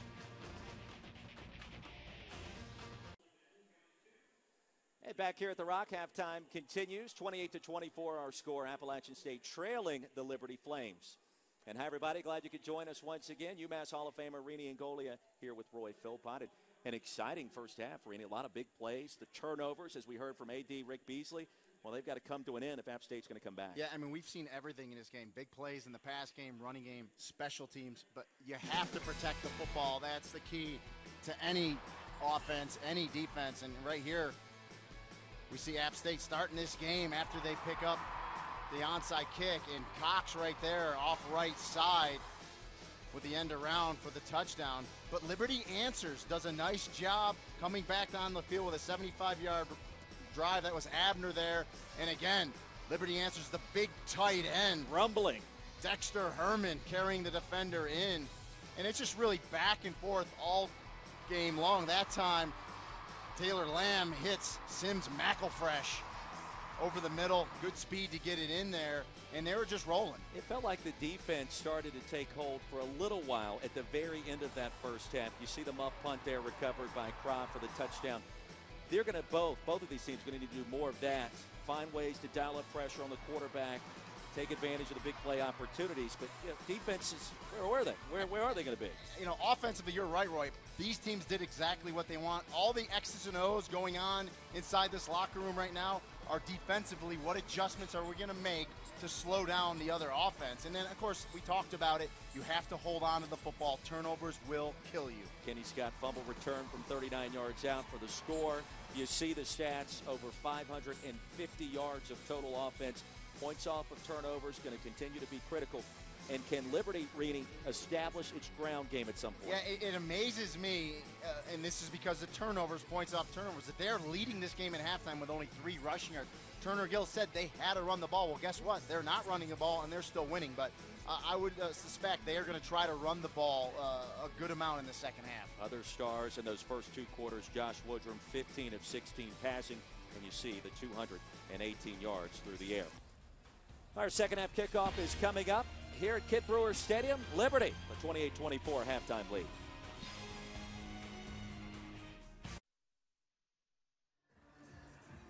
And the fog rolling in here in Boone. Not rolling over this Liberty offense. Flames lead at 28-24. Second half kickoff coming up. And it'll be Liberty receiving after they won the opening coin toss and elected to defer. Roy Philpott, Rini Ngolia, glad you could join us. Action-packed first half in the books. A wild first half. Rini, 550 total yards of offense between the two teams. Let's start first with Liberty. Keys to hold on to this halftime advantage. One, run the ball. We saw the stats in the first half. Only 3 yards rushing. Got to get some sort of run game. And then defensively, dial up some sort of pressure against Taylor Lamb. Make him uncomfortable. And then keep being opportunistic, which they were, getting some turnovers. For App State, they trail it by 4. Offense has been hit or miss, but overall pretty good. Pretty good, but they have to protect the football. We've seen some big turnovers. Of course, the Cox fumble, that was a scoop and score.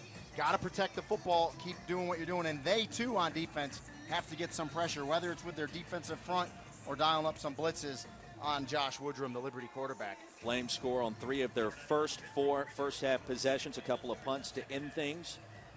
Overall, a very effective first 2 quarters for Josh Woodrum.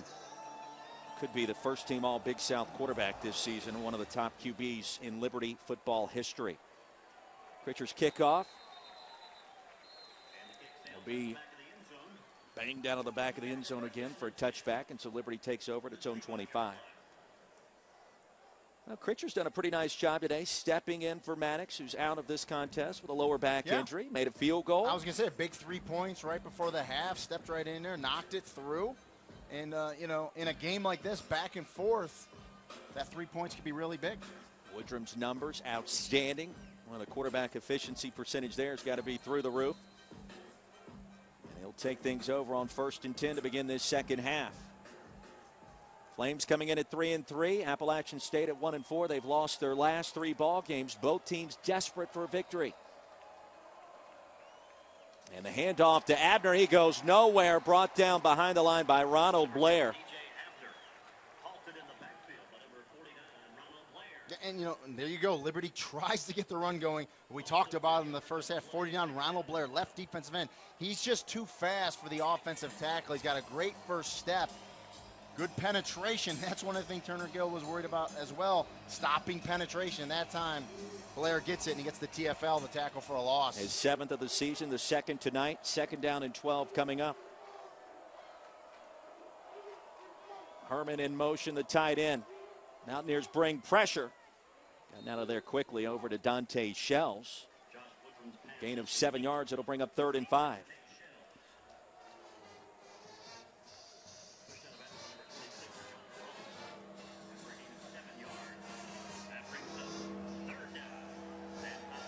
Flames starting to cool off on 3rd down in this ball game.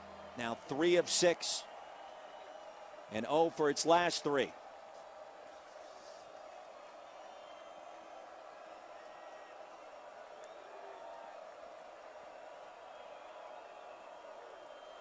And here comes pressure. The screen pass to Abner.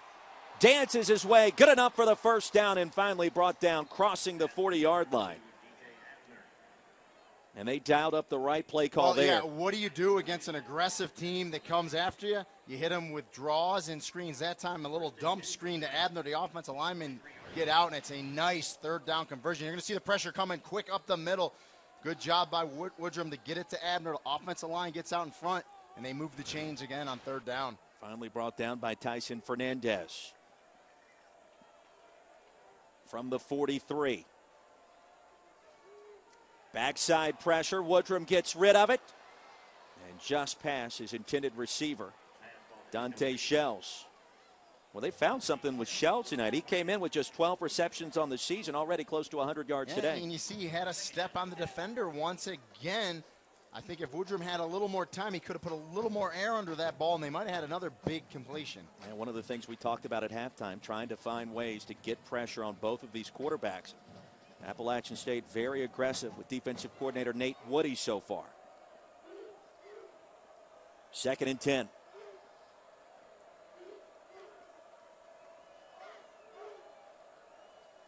Abner left side. Shakes and bakes his way. He's got some real estate down to the 30 and all the way inside of Appalachian State territory, inside the 15. Yeah, and you can wipe the 3 yards rushing off the board now. Nice run here. Just they bring a fullback in, double tights, off tackle left. You see the blocking. You see how Abner gets through the hole, gets to the point of attack, and then bounces it outside. Ball in his proper hand, high and tight and secure, and a big run play, the biggest run play of the game for the Liberty Flames. We'll call him down at the 16 after the rush of 41 yards. By far the longest running play of the game for Liberty. Abner flanks Woodrum in the backfield. He's looking for the fade, now flush from the pocket. Buying some time to the end zone. And he was high with the pass looking for Peterson. A late flag. And Rainey, that pass may have been uncatchable. Well, and the back judge is going to come in, and he's telling the field judge right there that it's uncatchable. And they'll end up picking this flag up. Good coverage by Dante Blackman. Therefore, there is no pass interference on the play. Yeah, and that was the back judge, Bill Sora, came in telling the line judge, Chris Conway, good teamwork there. Because really, Woodrum was just throwing it away. And he was about to pick up a cheap one. But good teamwork by this Sun Belt officiating crew is exactly what you like to see on a play like that. From the 16-yard line, that'll bring up 2nd down and 10. Checks back in, a massive fullback.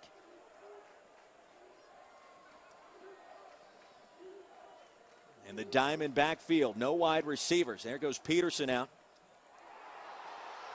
As Woodrum loses the football, he'll be tackled behind the line. All kinds of confusion on that play. Just a mix-up there. We'll call that an incomplete pass. Yeah, and it was by about an inch. And they got lucky. I mean, he tried to hand the ball off to him. The running back wasn't there. He then decided to do the quick pitch, but you saw the overhand motion, and really the motion doesn't matter as long as the ball's going forward. It doesn't matter if it's underhand or overhand. The ball's it has to stay parallel and or forward to be a forward pass, and I think that was a good call by the official. Brandon McGowan once again disruptive from that will linebacker spot. Big play for Liberty, facing 3rd and long. And the Mountaineers showing pressure, and that's going to force a timeout by the Flames, and probably a pretty good call right there. And I believe he got the timeout. And he before. did. He did. The line judge is going to come in here and tell the referee, Jeff Hillier, that they got it in his.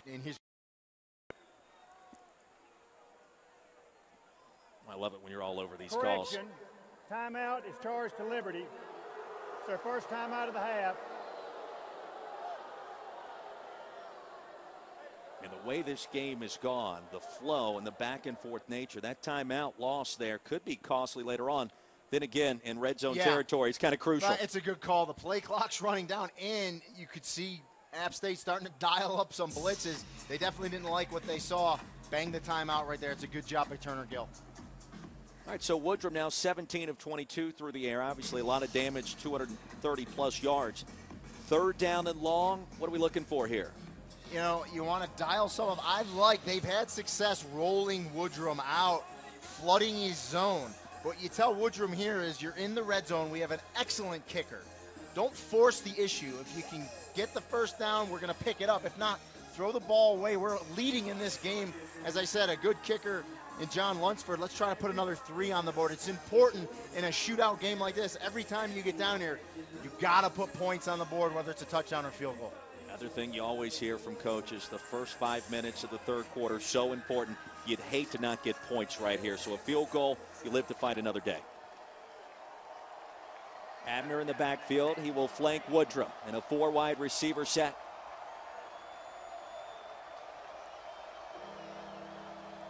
And the Mountaineers will bring McGowan close to the line of scrimmage, showing 5-man pressure.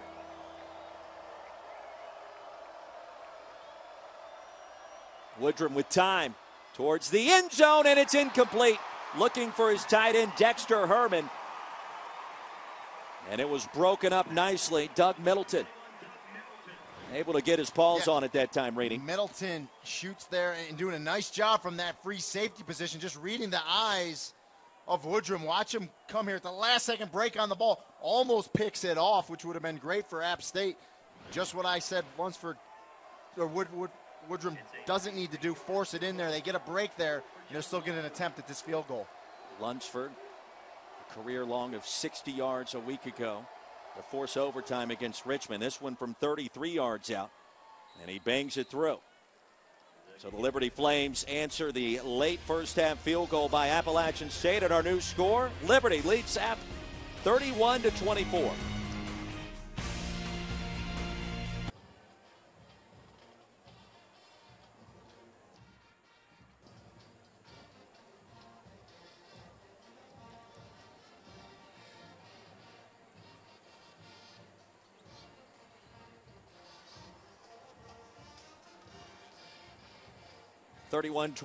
Liberty leads the Mountaineers here at the Rock after the 33-yard field goal by John Lunsford. Rainey Angolia, Roy Philpott.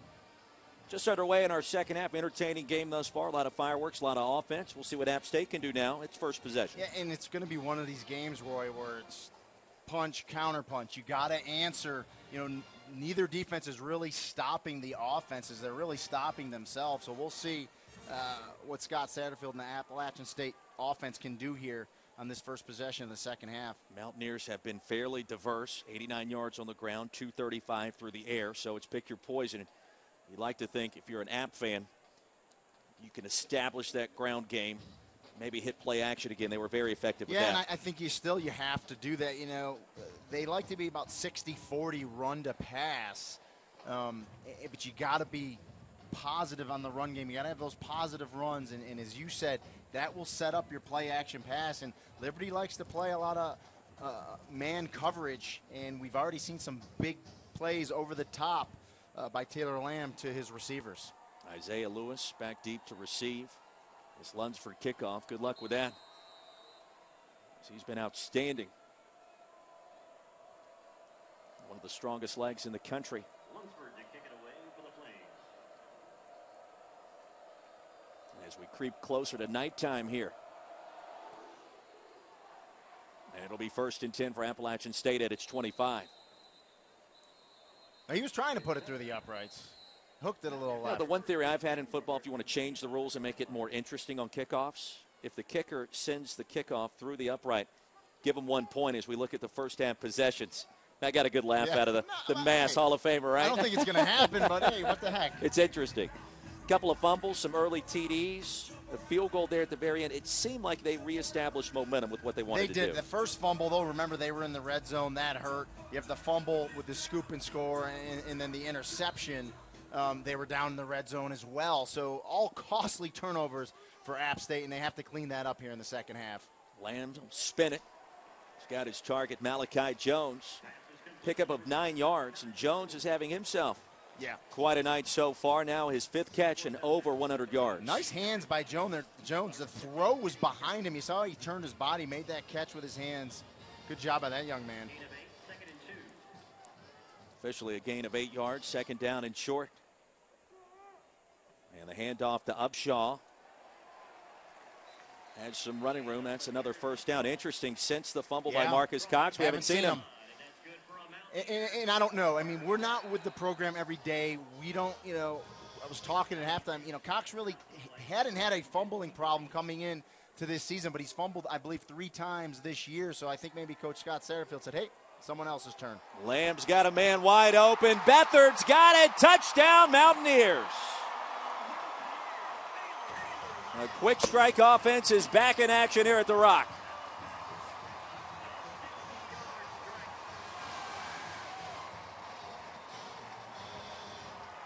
And again, just one-on-one coverage on the outsides. Beathard just runs a deep post pattern. No safety in the middle of the field. If you can beat the corner on you and the throw takes you to the middle of the field, which Taylor Lamb did there, it's just a foot race to the ball and to the end zone. A 60-yard scoring strike. Lamb very accurate, but Beathard was wide open. Rena, you could have thrown that one. And the extra point by Critcher is up, and it's good. Not so sure, Roy, but maybe. At our new score, 11:36 remaining in the 3rd quarter. We are tied at 31 here in Boone.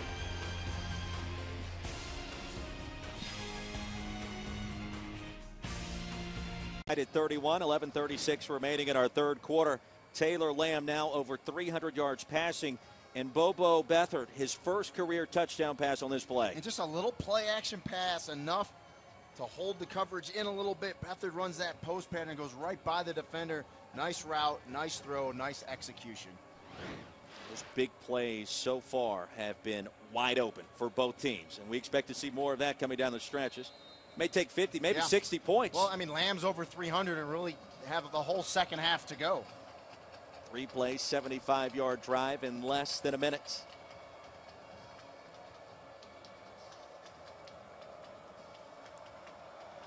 And a kickoff by Critcher, a low line driver through the end zone for another touchback. Well, the chess match continues between this Liberty offense and the App State defense. We talk about dialing up pressure. You got to find a way to get to Woodrum. They just haven't done that consistently. Really, the story of this game is, as we move through this second half, is which defense is going to step up and make more plays. Because right now the offenses are just going down the field, big play after big play. So we'll see.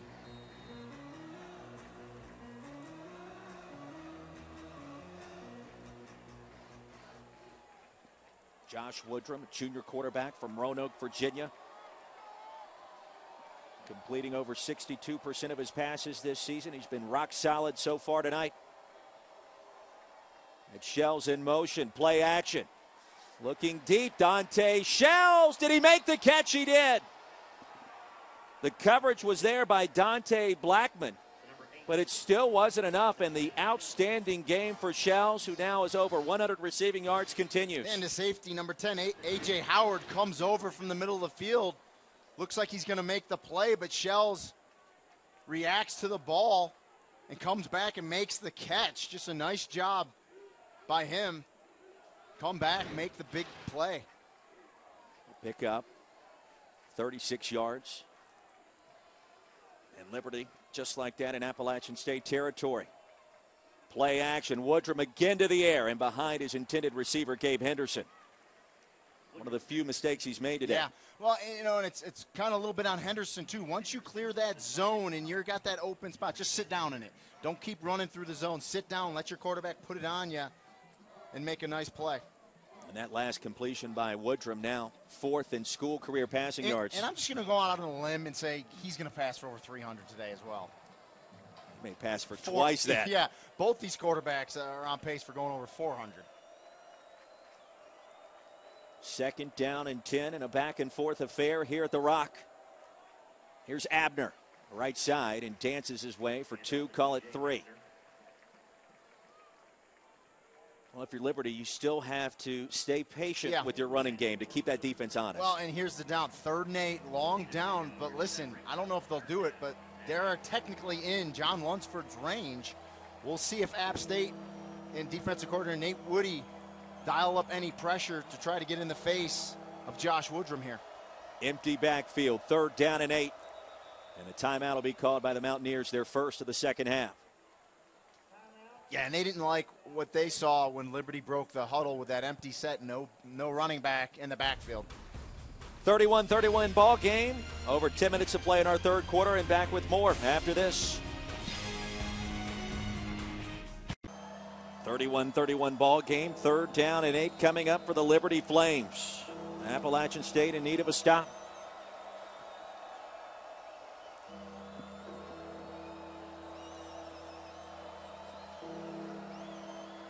And here comes the crowd.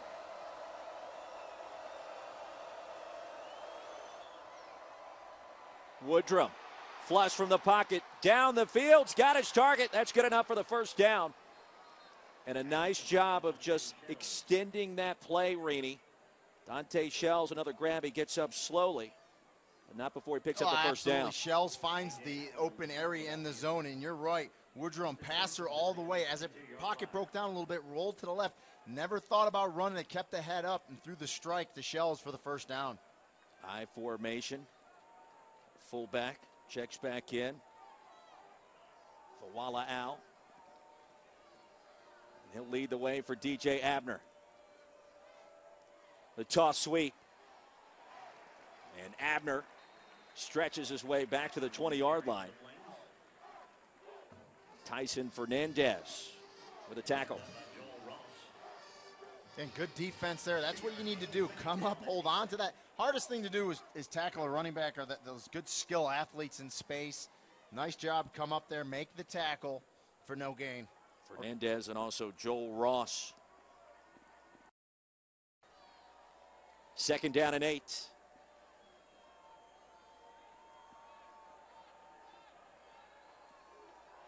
Liberty already approaching 350 yards of total offense. And the option. Haven't seen a lot of this so far. DJ Abner on the pitch. Nice job to break that one up. His short gain. And you see the speed and the pursuit from App State there. A.J. Howard from that strong safety position. That's exactly what you want to do. You call that blood alley. Yep. Come from the inside out and meet the running back at the sideline. Exactly what they did for a minimal gain there for Liberty. Tyson Fernandez, a nose guard. All 330 pounds of him. Was injured on the play. And another Mountaineer defender also slow to get up. Looks like John Law, the leading tackler. We haven't called his name a lot today. We've seen a pretty good job done by this Liberty offense. Yeah, well, you know, they're not running the ball a lot, so you're really going to take John Law out of it. he's not a blitzing type of middle linebacker. So basically, he's dropping back in his zone, trying to defend passes all game. But you're right. I'm surprised we have not called his name more. He's averaging 9 tackles a game. 3rd down and 7 as Fernandez is helped off.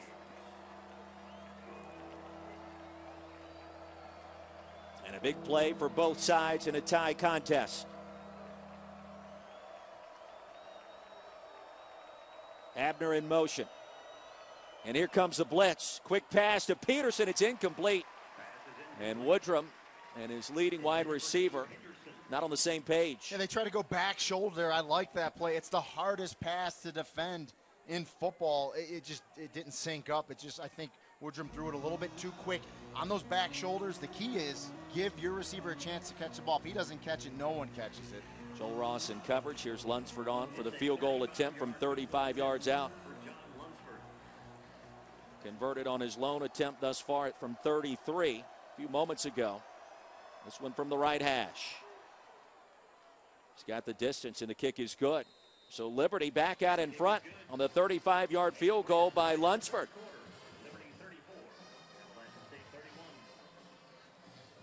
And again, important for Liberty in a game like this, back and forth. Obviously, you want touchdowns, but if you get down there, you got to get points, and they got 3, so that's a win for Liberty.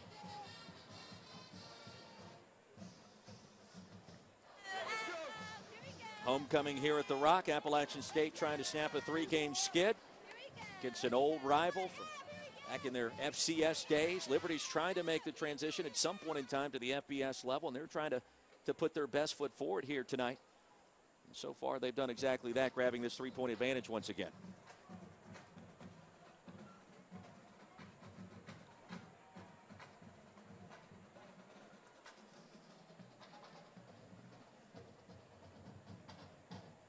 Two schools separated by 215 miles. You could certainly see, Rini, a budding rivalry if Liberty did at some point get into the Sun Belt. And look, they'll talk to you about it. The school officials will tell you, hey, look, we've got our eye on this. Very open about it. Want to go to the FBS level and believe that the Sun Belt's the conference that fits them best. And, for geographic reasons and just the style of game as we're watching today, no doubt that's true. So what has been a mere formality for this entire game, Lunsford, another touchback, and that one actually lands in the end zone, and it'll be 1st and 10 for Appalachian State. His leg's getting a little tired. You would think so. He didn't kick it out of the end zone. A 60-yard field goal last week at the buzzer to force overtime at home against Richmond. Boy, what a weapon he is for Coach Turner Gill and this Liberty team. And not only as the field goal kicker, we're seeing it right there. On those kickoffs, you basically take the ball out of the hands of your return man. So when you play those teams or those big explosive returners, just forget it. Just kick it through the end zone. Well, here comes Taylor Lamb.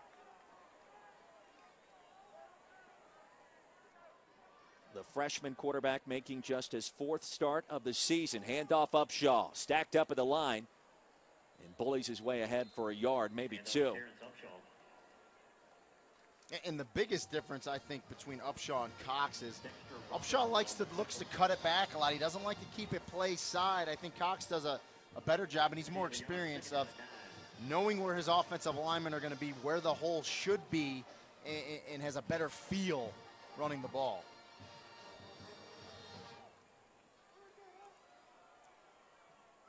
On 2nd down, Lamb with time, wants to go deep, and the pass will be caught. He tap dances way along the sideline and stayed in bounds somehow. Malachi Jones, where did this guy come from?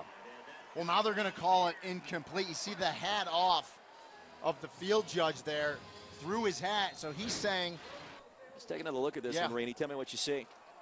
And it's just double coverage on the sidelines. We see Lamb throw it to Malachi Jones. He's out of bounds there, okay? He needs to come back in and reestablish. He does not reestablish before he catches it. Therefore, it should be illegal touching. However, if he's forced out, he can come back in with no penalty, but he still has to establish himself back in the field of play, and that's what they're going to look at. So I believe the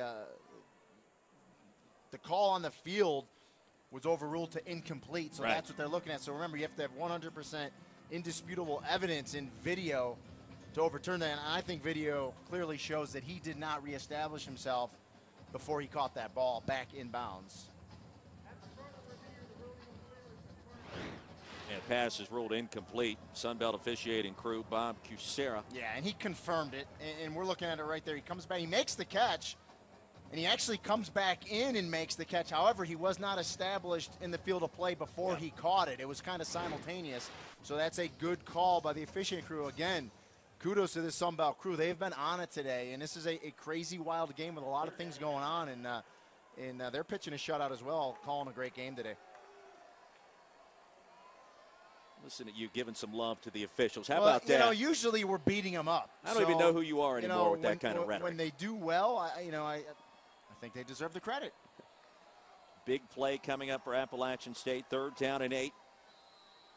Mountaineers are averaging 10 yards per play so far.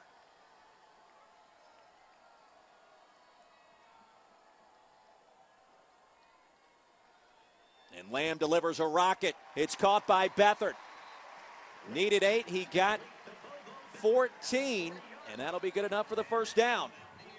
And I'm really impressed with the entire wide receiving core of Appalachian State. They are all running good routes. They know where the first down marker is. You see Beathard here just runs a deep out. Good throw by Lamb. Comes back to make the catch, but it doesn't matter. He's on the ground. He's past the first down marker, which was the important thing. Keeps the drive alive. 3rd catch of the afternoon for Bobo Beathard. So the drive continues. Handoff Upshaw. Nearly broke that one. Almost took it to the house, and it was a shoestring tackle by Andrew Yock. Nonetheless, App State now in Liberty territory. And that's where I think Upshaw's at his best. Hits the hole hard. No false steps. Not looking to take it back door. Hit it hard. Hit the seam. You're a good, strong runner, and he picks up the first down. Flames with a 4-man front. Lamb play action. Wants to go the distance. He's got a man breaking open. Matters has it. His first career touchdown for the true freshman.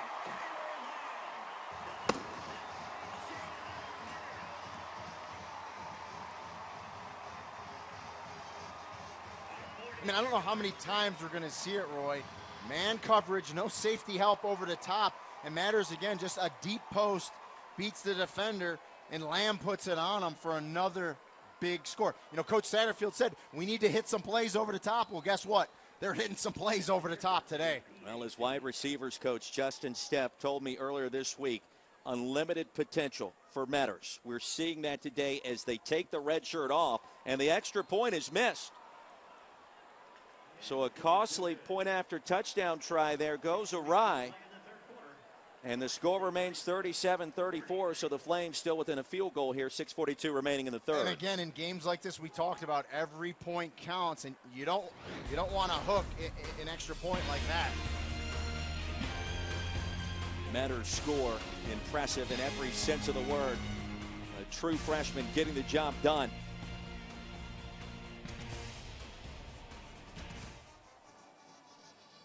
Three catches, 83 yards, and the score in his first ever game. Well, and he's prototypical wide receiver, 6'2", about 190 pounds. Can lengthen the field, can stretch the field with routes like we just saw, but he's got good hands, can go up and high point the ball. Exactly what Scott Satterfield wants, the type of player he wants. We talked about those young scholarship players. There's a lot of them here. Boy, in a couple of years, watch out for this Appalachian State program. You know, they brought in 27 players in last year's class. 23 of those were redshirting prior to Metter stepping on the field for the first time today. And that looks to be a move that's paying dividends. Well, you know, unfortunately, when the season doesn't get off to the start you want, you know, you have this ideal plan of how the season's going to go and who you're going to redshirt, and then all of a sudden you're not winning the way you should or you want to. You get injuries, and you got to start pulling red shirts and playing younger kids, but it's nice to see kids step up and play when their number's called. So after missing the PAT, Critcher pound this one out of the end zone for another touchback. We'll see if that play comes back to bite the Mountaineers. Strange things have already happened in this game. I think we've got some more coming up, too. Nothing will surprise me in this game. We're still about 20 days out, 3 weeks out from Halloween, but it's got that kind of creepy Pretty feel. much, we've seen everything in this game but a safety. I mean, it's really the only thing we haven't seen. You see Josh Woodrum's targets. Pick your poison in every sense of the phrase. Peterson's leading the country in receiving yards, but it's been Dante Shells. Well, and give Peterson credit, because don't think that App State didn't know that coming into this game. A lot of times you'll bracket the number one receiver, and then someone else steps up like Shells is today, and it's exactly what you want. 1st and 10 for the Liberty Flames from Lynchburg, Virginia, in the Big South Conference. And they bring in the Wildcat quarterback, Masha. Can't catch up with the pass from Woodrum. 2nd down and 10. Yeah, and that's the pass wasn't that bad. Masha needs to explode up to that ball, make that catch on the run. You know, if you're Woodrum, that's what you want to do, a nice brisk pass that leads the receiver as he turns upfield.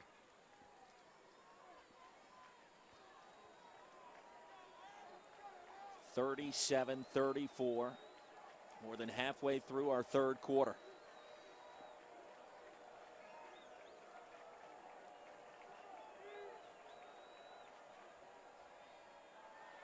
Another deep pass is going to be picked off. Well, it bounced up in the air. It was a dangerous throw to begin with. And Doug Middleton with another big defensive play. You know, we talked about all the plays Appalachian State had over the top. No safety in the middle for Liberty. This time, App State just the opposite. The safety in the middle, Doug Middleton comes over. They try to go back shoulder. It hits Joel Ross in the back, but Middleton, that's what you want to do. Come over the top as the safety. Right place, right time, makes the interception. And just like that, finally, a defense steps up in this game. 3rd interception of his junior season. He said earlier this week, we were embarrassed in the loss at home against South Alabama. We need payback against this Liberty team. Let's put his money where his mouth is right there. Nice play. The Mountaineers with a 3-point lead and in Liberty territory. And back into the game is Marcus Cox. Yeah, you know, we talked about it's important. As a former running back, I can tell you, when you fumble a couple times, it plays with your psyche. It's in your head. The best thing you can do is get back in there, get a handoff, and hit a couple runs. And so I like that Scott Satterfield has Cox back in here and a nice pickup on 1st down. His 11th carry of the contest. Play action again. Looking for his tight end. That'll be pass interference on Jacob Hagan. Barrett Burns, the intended wide receiver. And just a lot of jostling down that left sideline. The call comes in from the field judge. And looks like they're going to get Hagan with pass interference. And all of a sudden, Renee, you start to sense momentum fading from Liberty. Well, there's been ebbs and flows all in this game. Momentum on one side, momentum on the other. Now the momentum is no doubt back on App State's side. Jacob Hagan, 3rd-team All-American a season ago, one of the leaders for this defense. And you see, we just saw it there at the beginning of the replay. Hagan had his left hand on the receiver and actually tugged the jersey a little bit. Whenever the referee sees that, the field judge sees that, that flag is coming out, and you can't fault him for that. Here's Cox, met by a host of defenders. Erwin DeSources is able to get penetration, one of the backup defensive ends.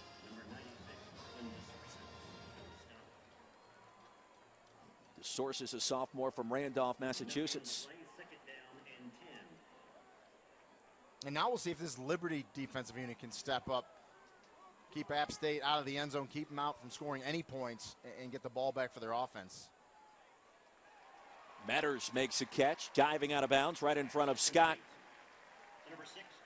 That'll bring up a 3rd down and 4. Shadon Mathers had a whale of a game in his first ever action in college. And again, just a quick out, but I like the pass by Lamb. I like the catch by Metters even better. Goes down low. Look at the fingertip catch there with the hands. Now, though, gets it to 3rd and manageable. So I like that they didn't go for it all on 2nd and long. Pick part of it up and make this a manageable down and distance for you. 3 wide receivers to the right of Taylor Lamb. That's where he's looking. Going towards the end zone, and the pass will be incomplete. Nearly picked off by Hagan. Well, that guy's been all over the field tonight. You know, and I think finally Robert Wimberly, defensive coordinator for Liberty, you see Hagan now in the middle of the field from that safety position, able to play both sides. They've been just getting beat over the top too many times. You got to have that safety in the middle of the field, and Hagan's one of the best in the Big South Conference. Lamb with time, some late pressure. So that'll bring up 4th down and long. At best, a dicey field goal try from 38 yards out on the left hash. And Critcher's field goal is good. So after hooking the extra point, he drills his 2nd field goal of the game. And Appalachian State in business once again, leads by 6. Yeah, you know, it's a semi-win for Liberty. Keep App State out of the end zone. They give up the 3. And if you're App State, you're happy because you're still scoring. And we talked about it, Roy. This game, it's going to be what defensive unit can make more big plays here in the second half and really withstand the offense of the other side. Still, I think at the end of the day, you feel like that's a win for Liberty. Yeah, no, keep no them out of the end zone. Yeah, absolutely.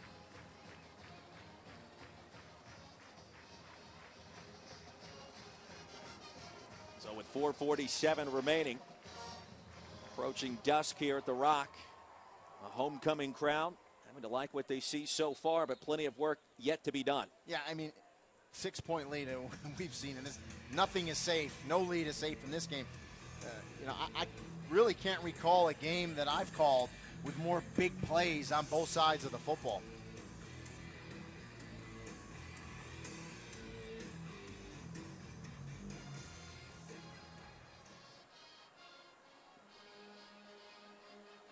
Critcher back on the field as Appalachian State offense averaging 27 points per game coming into today's action. Already surpassing that total, and they may now have found some of the playmakers that have been eluding them through the first couple of games this year, Metters in particular.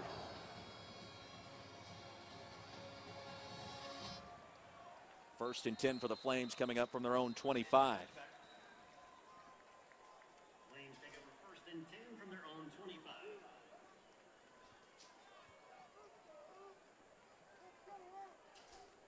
This game starts to remind you of the Wild Whack back in the mid-'80s, BYU, Hawaii. Yeah.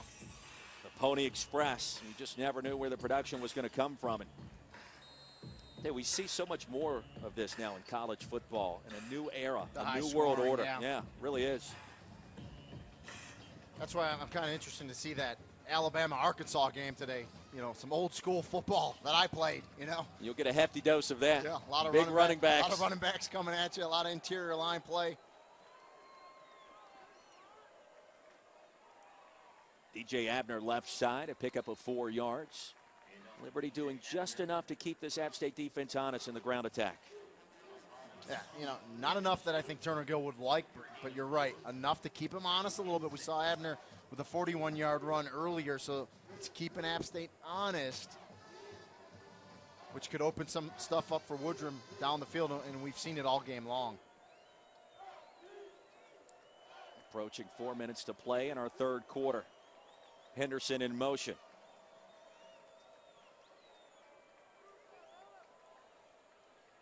And the quick pass defended nicely by Joel Ross. Looking for his running back in the flats, nothing doing. Yeah, good recognition by Ross there, and just like he shot out of a cannon, flies up to break that play, and is exactly what you want to do from your corner position. You're going to see the rush here off the end. Woodrum has to throw it quick to Abner, and just like that, Ross makes sure he separates receiver from ball. Liberty 5 of 10 on 3rd down. The Flames need 6. Tight ends, got it. First down, Dexter Herman. Woodrum's pass is complete. A gain of 24 yards in Liberty in Appalachian State territory. A clean pocket for Woodrum, and he throws an absolute BB to Herman down the seam, and just like that, move the change. You're going to see, look at the protection up front, and watch Woodrum step up and just throw an absolute dart. Look how tight that spiral is. And Herman's having a pretty big game today from that tight end position as well. Third catch, now over 50 yards, plus the touchdown in the first half. DJ Abner dragging defenders with him. A short pickup on first down. And the stop made for Appalachian State by Stephen Burns. But again, if you're Turner Gill, if you're offensive coordinator Aaron Stam, if you can run the ball on first down and pick up 4 or 5 positive yards, that's a win for your offense. It opens up the playbook so much, 2nd and 5. So that's a positive play on first down for Liberty running the ball. The interior of that Liberty offensive line. 3 all-conference performers back this season. Now they're starting to open up some holes for Abner. And here he is again, crossing the 40. That'll bring up 3rd down and a short 2.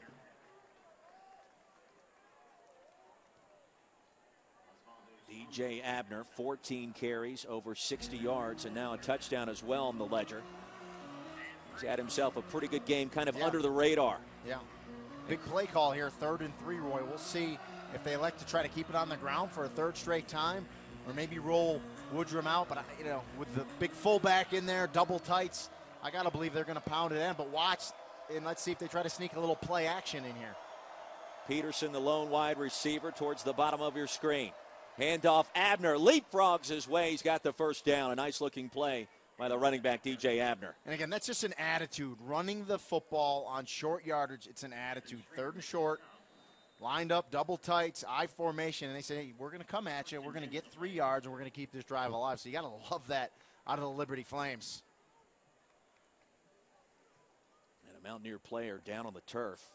It's Brandon McGowan, a senior from Suwanee, Georgia, and the starting Will linebacker. Looks like they're checking out that left knee. Yeah, I didn't see it from up here, but, you know, those linebacker spots, especially when you running the ball in the middle as you're crashing out, you got bodies flying everywhere, people rolling around. You like how Abner went airborne, jumped over, make sure he got that first down, and just all kinds of bodies in the middle there. And, you know, possibly McGowan from that outside linebacker spot got rolled up on a little bit.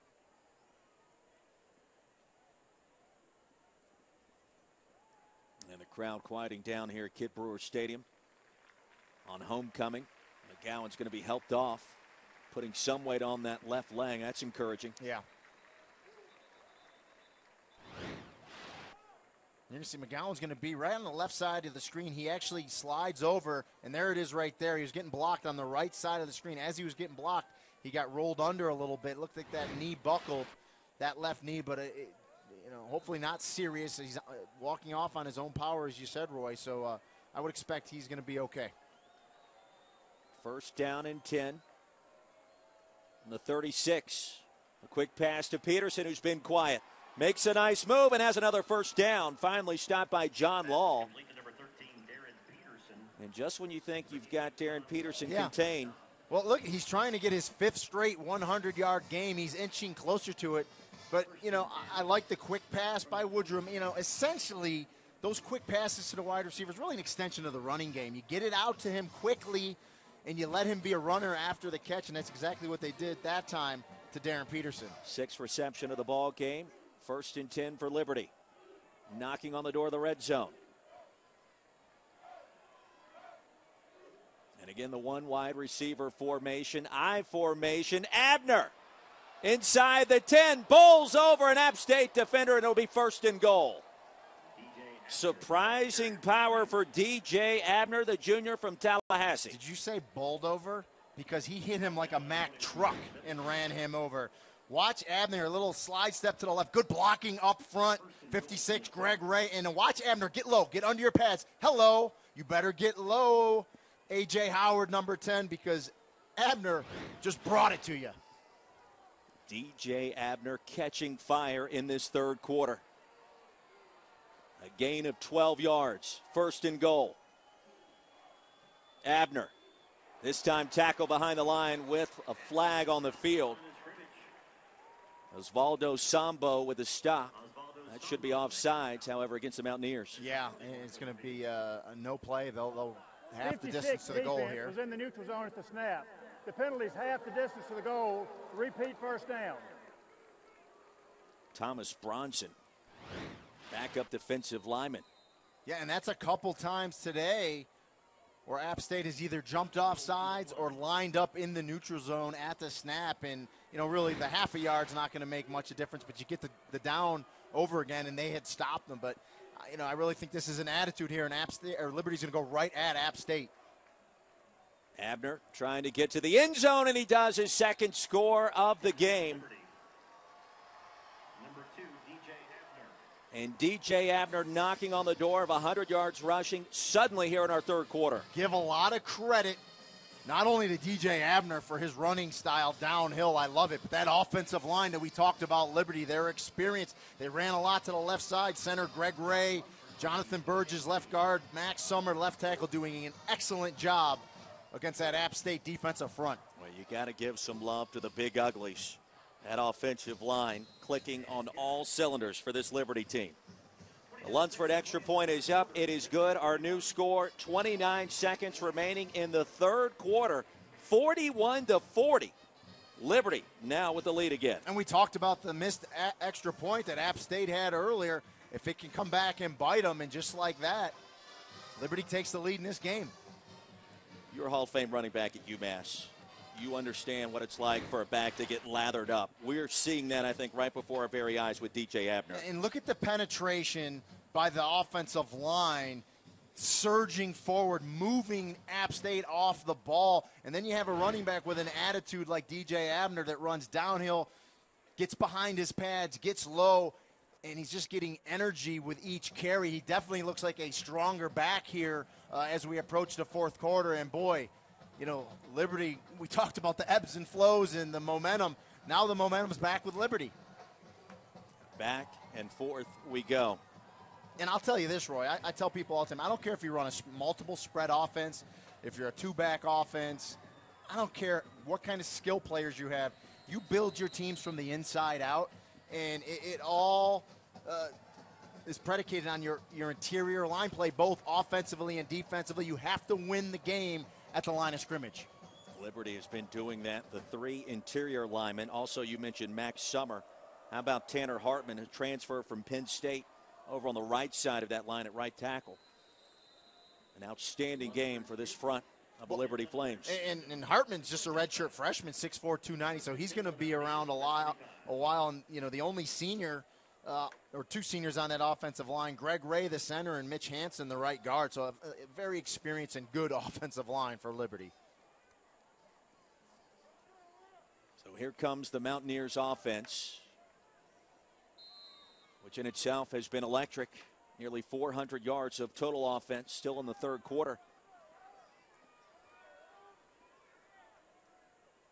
Upshaw gets the handoff and bounces his way towards the 30, a pickup of 5 yards. And again, important for App State to still continue to run the ball. The biggest difference, and I'm going to watch this in the fourth quarter, is see what Liberty does in the secondary. If they put a safety, that last possession, Jacob Hagan, 27, the safety was over the top on a lot of the long throws. So a wild and wacky third quarter comes to a close. More than 700 yards of total offense between these two teams, and they're nowhere close to being done just yet as Liberty holds on to a 1-point lead. 41-40 our score here at The Rock. Homecoming continues. Fourth quarter action is up next. Back here at Kid Brewer Stadium, start of the fourth quarter. Your eyes do not deceive you. 41-40. Rainey Angolia, Roy Philpott. What has been an exciting first three quarters. What will the final stanza have to say? Play action on 2nd and 5. And the deep pass intended for Beathard is overthrown. Holloway in coverage. Yeah, they tried to go to that corner route once again, and we've seen it time and time just kind of run out of real estate. Good coverage there by the Liberty secondary.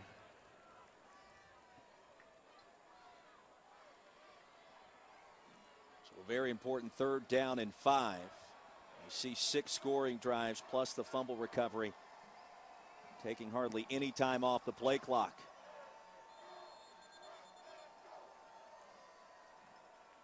And a timeout's going to be called. This Liberty defense, Rainey, really hasn't been able to get consistent pressure on Taylor Lamb, and they're going to call their second timeout here. I was going to say that only leaves them with one with a quarter to go, and in a tight game like this, those timeouts are precious.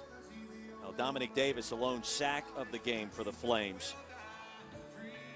We've discussed dialing up pressure several times. This would be a pretty good time to do it. Robert Wimberly, the defensive coordinator, they're not a blitzing unit, but I agree with you, Roy. I think a few times they have went after Lamb. They've made him, not necessarily got to him with a sack, but they've made him throw the ball quicker than he wanted to, and it's caused some incomplete passes. So on a big 3rd and 5 here, if I'm Wimberly and I'm Liberty, I do dial up some sort of pressure, maybe a stunt with your defensive line, and see if you can get to Lamb and pressure him. Taylor Lamb has thrown for 373 yards today. That's a new App State freshman record. And approaching 400. He could use some of those right here, facing 3rd and 5 and one of the biggest plays of this game.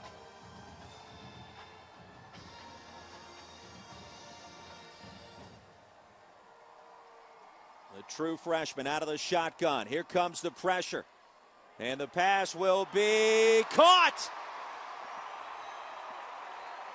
McElfresh with the diving grab when his team needed it the most. How do you like that? What a throw and what a catch. Liberty did blitz Lamb. He steps up, and they're going to go quick so this doesn't get reviewed. We'll see if the booth stops it, and they're gonna, because from my vantage point, it looked like it may have hit the ground. We're going to take a look at this thing and see, but an unbelievable effort by Sims McElfresh. So let's take a look at it here. You're going to see the blitz come up the middle. Good pickup by Appalachian State. Lamb sits there in the pocket, releases the ball. Watch the diving effort by McElfresh, and let's see if the ball hits the ground or not. He's got his hand underneath it. Here's the problem. The ball can hit the ground, okay? It can if you control it. If the ball moves or slides at all once it hits the ground, it's an incomplete pass. If I'm the replay official, and I'm not, I'm overturning this call. It's an incomplete pass because what I just saw, the ball moved and oscillated slightly after hitting the ground. I think there's enough video evidence that's indisputable that that ball moved that I would say this is incomplete, because it has to be indisputable because the play called on the field was a catch. So it goes to the replay booth. You got my whole explanation I'm right with there. You're batting 500 so far on these calls. I think you're going to be batting 667 after this one. So I'm on board with this. We'll see. I mean, I've called, you never know what you're going to get out of the replay booth. They do a great job, but I think that look that our crew just gave us, to me, shows the ball hit the ground. Again, the ball can touch the ground as long as you control it and the ball didn't help you. Let's take another look at it here. And what I want you to watch as he dives for this ball, it's going to be between his hands. And the thing you want to see, does it and does the ball move? Right there he has it. It hits the ground. Watch it oscillate right there. It's a half a turn. But isn't the hand underneath the football? And the hand slides down. So I think the ground helped him, and I would overturn it. However, if we're questioning it, you and I, right? I'm calling it a catch. Is it correct? I'm going against you. So we're indisputable, right? It's not indisputable because we both see two different things. What does the replay booth see is the million-dollar question. You got my explanation. I see your point of view. And that's why replay was put in. This is a huge play in this game. It's a 28-yard gain on 3rd and 5 with Appalachian State trailing Liberty by a point. If the play is overturned. I will tell you what, if you look at our screen right now, the back judge has his pad and pencil out as the referee's talking to him. Usually that means they're getting the marker where the ball would have been on an incomplete pass. The time's irrelevant because the clock would have stopped after the first down anyway. So we'll see what happens there. You got my side of it, what I think it is. I know what you think it is. Regardless, it was a great play, a great effort by McElfresh. I just think the ball moved once it touched the ground, which helped him control it. Therefore, it should be an incomplete pass. With all the time that it's taking, I would tend to agree with you for the second time. Don't back up now. I would tend to agree with you for the second time. A second ago, you thought it was a catch. It looked to me, I would not overturn that. If I'm the replay official, I'm not overturning that. Bob Kucera, he's got something to decide right now. It's not a cut and dry call. No, and it's a close game, and it's a big play. I mean, they've already moved the first down markers, but correct me if I'm wrong. That was 3rd down, correct? Here's my point. When you watch the video, it's not inherently obvious that the hand is not underneath the football when it starts to move. So if the play was ruled a completion, did we see enough video evidence to absolutely overturn it? To me, when he dove, the nose of the ball touched the ground with his hands on it, which is fine. But as he's bringing that ball in his body to slide his hand underneath it, the ball oscillated, which to me means it aided him and it wasn't a completed catch. So we'll see if we get an explanation from the referee or if he just says confirmed or stands, or we'll see. After further review, the pass was incomplete. The ball will be spotted at the 30-yard line, 4th down, 5 yards. Well, the crowd loves that call, obviously. You know, listen, it took a while in review, but you know what I think. They got it right. Yeah, and that's really the only important thing. I mean, seeing it from your perspective, if the hand was not underneath the football, then and you're right. If the hand's under from the beginning, it doesn't matter if the ball moves if you secure it to your body. But to me, the ball hit the ground, then the hand slid and the ball moved. The only other thing I'll add to that is part of me would love to see the replay process not be dependent on the call that's on the field. So in other words, the replay official has complete jurisdiction to make the call. Indisputable video evidence. Just look at it and make the call. So the punt team back on the field, back to live action, and Critcher sends this one off the side of his foot. And you talk about a back-breaking, momentum-changing sequence. That's going to be the equivalent of a 13-yard punt. It'll be 1st and 10 for the Flames when we come back here at The Rock. 41-40 ball game here in Boone. Liberty leading Appalachian State on homecoming. Rini Angolia, Roy Philpott. There have been plenty of offensive fireworks in this one. Some overturned calls, fumble recoveries for touchdowns. You name it, we've seen it. And on 1st down, here's Woodrum. Escapes the pocket, heads upfield. That'll be a nice pickup on 1st down with nothing doing deep in that App State secondary. Yeah, big, strong kid. I love it. 230 pounds, became a runner there and got low. Got those shoulder pads out in front of him and picked up 5 yards on 1st down. A little surprised we haven't seen more of that tonight, but we haven't had to. Well, and really, they haven't really called his number for called runs, but most of his running has been on pass plays that have broken down. Double tight end formation. So now we start to see Liberty in the power running game. Fawala Al, the fullback, and he'll lead the way for a pickup of 2 yards. And DJ Abner approaching the century mark on the ground. And if you're Liberty, you know, the offensive line has been playing very well. You're up in this game. You want to get this game moving. You want to grind out some 1st downs. But here's a huge 3rd and 4. Again, look to roll out Woodrum, give him a pass-run option. They've been successful flooding it. This time, receivers to the right. And aren't you looking for your star, Darren Peterson, in the slot here? Absolutely. And you have a combo over there with the 2 receivers. They've had success, as I said, rolling Woodrum out to that right side. And they try to set up the screen pass. That'll be an incompletion. And it looked as if, Rini, that maybe Woodrum lost control of the football or maybe just tried to pull it in. He was going to throw it. He didn't want to. As his hand was coming, watch this, as his hand's coming forward, he tries to stop the momentum, but the ball comes out. It was going to be a tunnel screen back to the wide receiver, but Appalachian State defense defended it well. And here we go. We get to see the big leg of John Lunsford. John Lunsford from 60 yards out a week ago. He'll try this one from 57.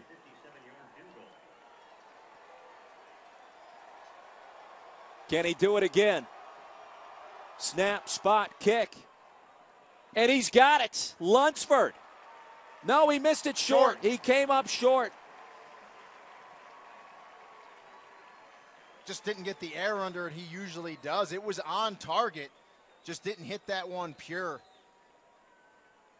Oh, Lunsford misses the 57-yarder short. He had the accuracy, just came up, didn't hit it cleanly enough. Yeah, a couple yards short. Now, that's a big play in this game. That's about 2 feet short of the crossbar. So now you got the missed 3, but now you give App State very good field position going the other way. So another momentum-changing play in this contest. Lunsford be comforted over there on the sidelines, and now Liberty's defense. Another stiff challenge. Here's Upshaw. Upshaw, there he goes. Can Holloway catch him? He cannot. Touchdown, Appalachian State. Terrence Upshaw.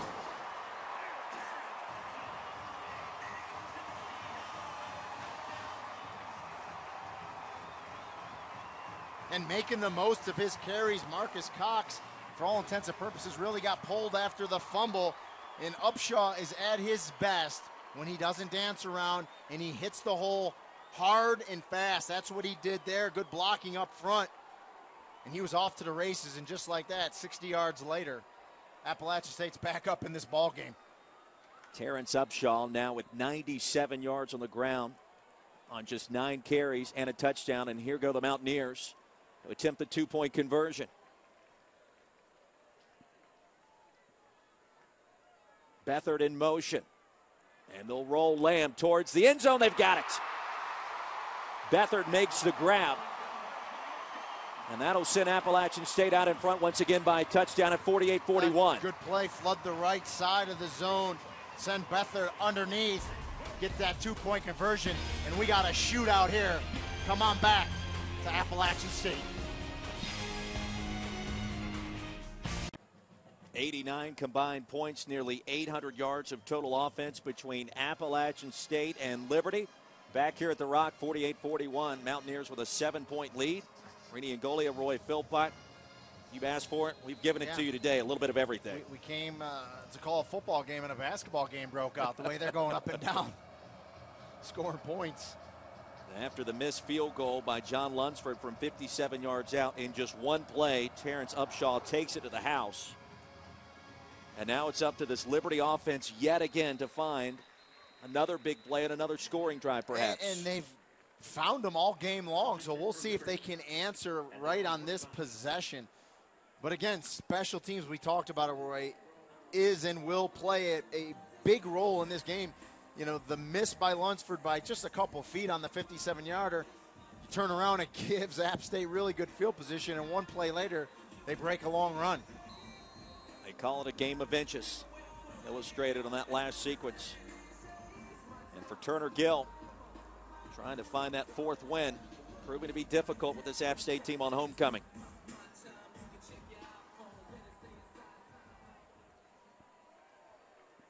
Josh Woodrum back on the field, backed up by DJ Abner. And again out of the pistol formation. And incomplete, looking for Gabe Henderson on the screen. Number 10, Gabe Henderson was the intended receiver. And again, Liberty has been more productive today when they've gotten positive yards on first down. You get that drop, and just like that, you're in 2nd and 10, and that's a down and distance where you would expect Nate Woodley, defensive coordinator for App State, to dial up some pressure to get after Woodrum. 2nd down and 10.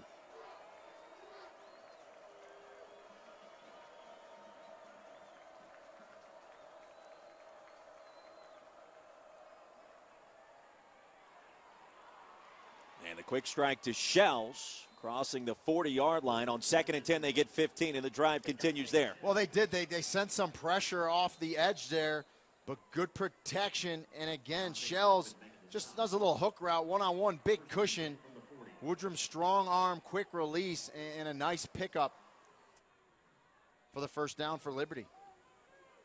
8 catches, 165 yards tonight for Dante Shells, all career highs.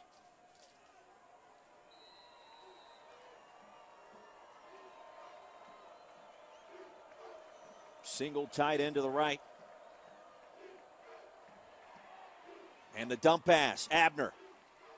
Brought down after the short gain. Complete to DJ Abner. Olawale Dada with the stop.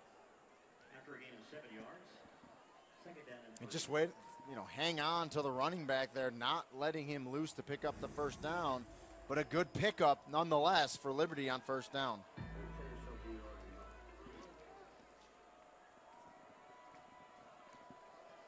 Correction, Thomas on the stop. 2nd down and short.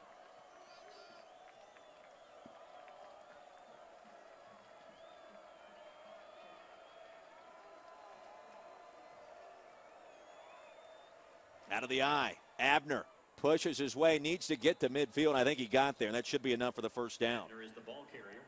And again, they go to the left side of that offensive line. Abner putting his shoulders down. Good surge and enough to move the chains and pick up the first down. DJ Abner approaching that 100-yard mark on the ground. 19 carries, 94 yards. That's a good day's work, an honest day's work there for the tailback. And the majority of that production coming late in this contest.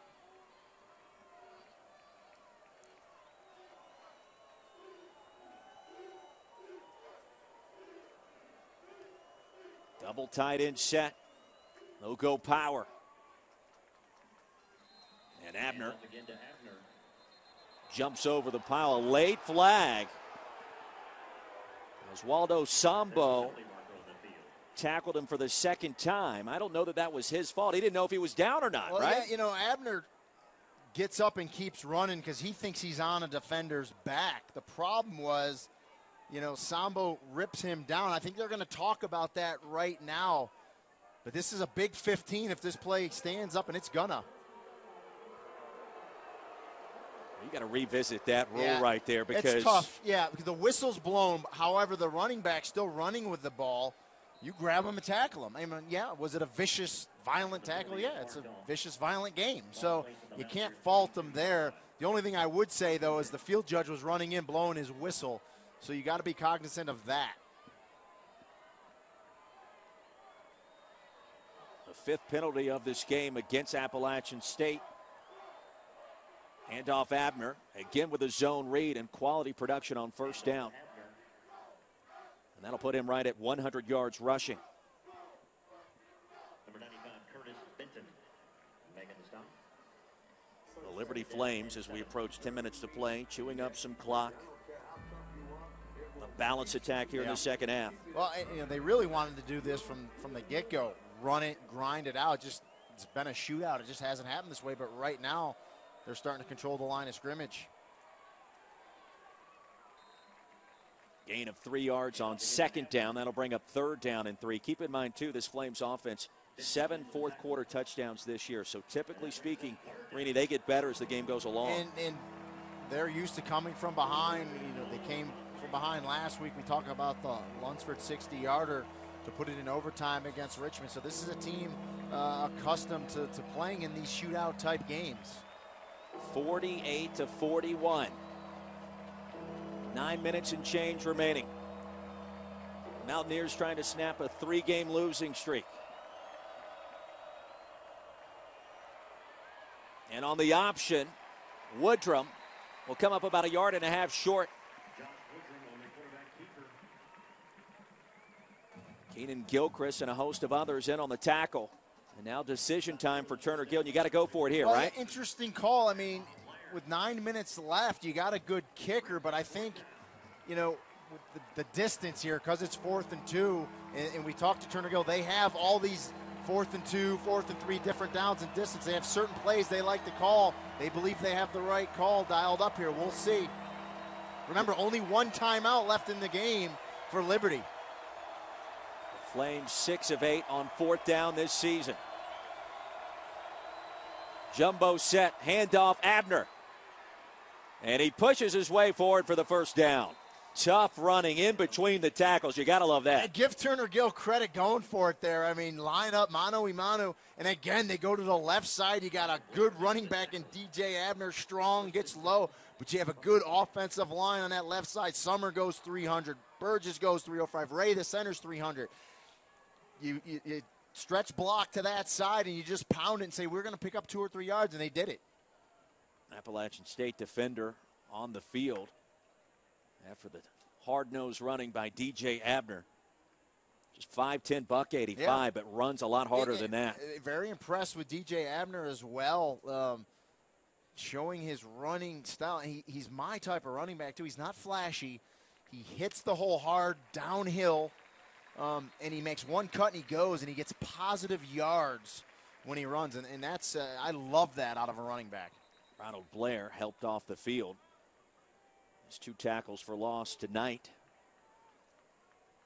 He'll have to sit out at least one play First and 10, meanwhile, for the Flames, now knocking on the door of and the red zone. We're finally seeing a possession where some time's coming off the clock because it's been just such a shootout this entire game on both sides. I formation. Fawala Al back in at fullback. Darren Peterson at the bottom of your screen. Toss sweep. Abner pushes his way ahead to the 15. So on his 24th carry of the game, Rainey, he now goes over 110 yards, also the 2 touchdowns. He's the type of back that it looks like he gets stronger with every carry. As he goes over the 20 carry mark, he just seems like he's running stronger now than he was running on carries 2, 3, and 4. And that's a good sign for a running back. Well, the 4th straight game that Abner's gone over the century mark. 2nd down and a short 6. Appalachian State in a 5-man front. Abner again left side. And he'll gain 2, maybe 3. Well, the one thing this does, it kind of takes the life out of the stadium, and it also keeps that App State offense on the sidelines, perhaps cooling down a little bit. 3 yards to go for the Flames. And we've seen a steady dose of running the ball, steady dose of DJ Abner. Be interesting here if they try to maybe go a little play action. We have the 1 wide receiver double tights. However, they might say, you know what? We're having success. We're going to just keep pounding you. We'll see what Aaron Stam, offensive coordinator, has in store for us here. 5 seconds on the play clock. Woodrum under center. And here comes the option. Woodrum with a keeper. Dances his way into the end zone. Touchdown Flames. Touchdown Liberty. And we saw it. Steady dose of Abner pounding it to the left side, pounding it to the left side, pounding to the left side. They line up double tights, I formation, and they run option right. And Woodrum makes the right read, tucks it up, and gets it in the end zone. And just like that, once again, the Liberty Flames answer. His 2nd rushing touchdown of the season for the junior quarterback from Roanoke, Virginia. And the all-important extra point coming up for John Lunsford. I mean, and this game's coming down to who's going to have the ball last. It certainly feels that way, and perhaps overtime, double overtime.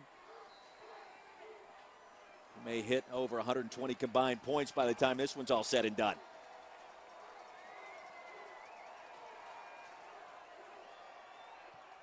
And the extra point is good. And our new score, 6:19 remaining. 48-48 on homecoming here at the Rock. App State and Liberty tied. Don't you go anywhere.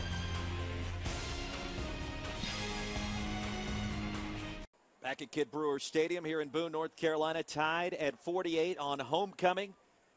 6:19 remaining in our 4th quarter. Rini Angolia, Roy Philpott. What a game this has been. Approaching now nearly 1,000 yards make that of total offense. 551 for App State, Rini. 476 for the Flames. We surpassed 100 in about the first minute of the game in terms of yardage. Now at over 1,025 yards to be exact. And the Lunsford kickoff sails out of the end zone. 1st and 10 for Appalachian State at its own 25. All right, so you're Taylor Lamb. You've had your way with this Liberty defense for the most part. Yeah. What are we talking about here on this drive with 6:19 left? Keep doing exactly what you're doing, mixing run and pass. The one thing you can't do is turn the ball over, because that was their bugaboo in the first half. You see some of the numbers here. Lamb setting a freshman record here at Appalachian State, 373 through the air. Harkening days of Armani Edwards and the spread offense under Jerry Moore. Well, and the thing I love there, you see the 4 receivers with 70-plus yards. That's spread to now. I like when a quarterback does that. On 1st down, Upshaw has some running room towards midfield and finally shoved out of bounds. There is a flag on the field back at the 34. And that could be in the area of holding. And I was going to say, we haven't had many holding calls at all. I can only remember one in this game, but you know, when the flag flies in from the umpire, 9 times out of 10 it's a holding call. Holding, 70 offense. The penalty is 10 yards from the spot of the foul. Repeat 1st down. Colby Gossett, the freshman from Cumming, Georgia. and they really like Colby Gossett. Big frame, 6'6", 315. Let's take a look at him. You're right in the middle of your screen. Watch him come out on the linebacker. Big number 70. You know, right there, you see the left arm. You see how it got extended up on his shoulder. It wasn't much, but the umpire is straight lining right through that, looking at that. And when that gets extended, he's going to call holding. So instead of a gain of 25 yards, bring it all the way back to the 24.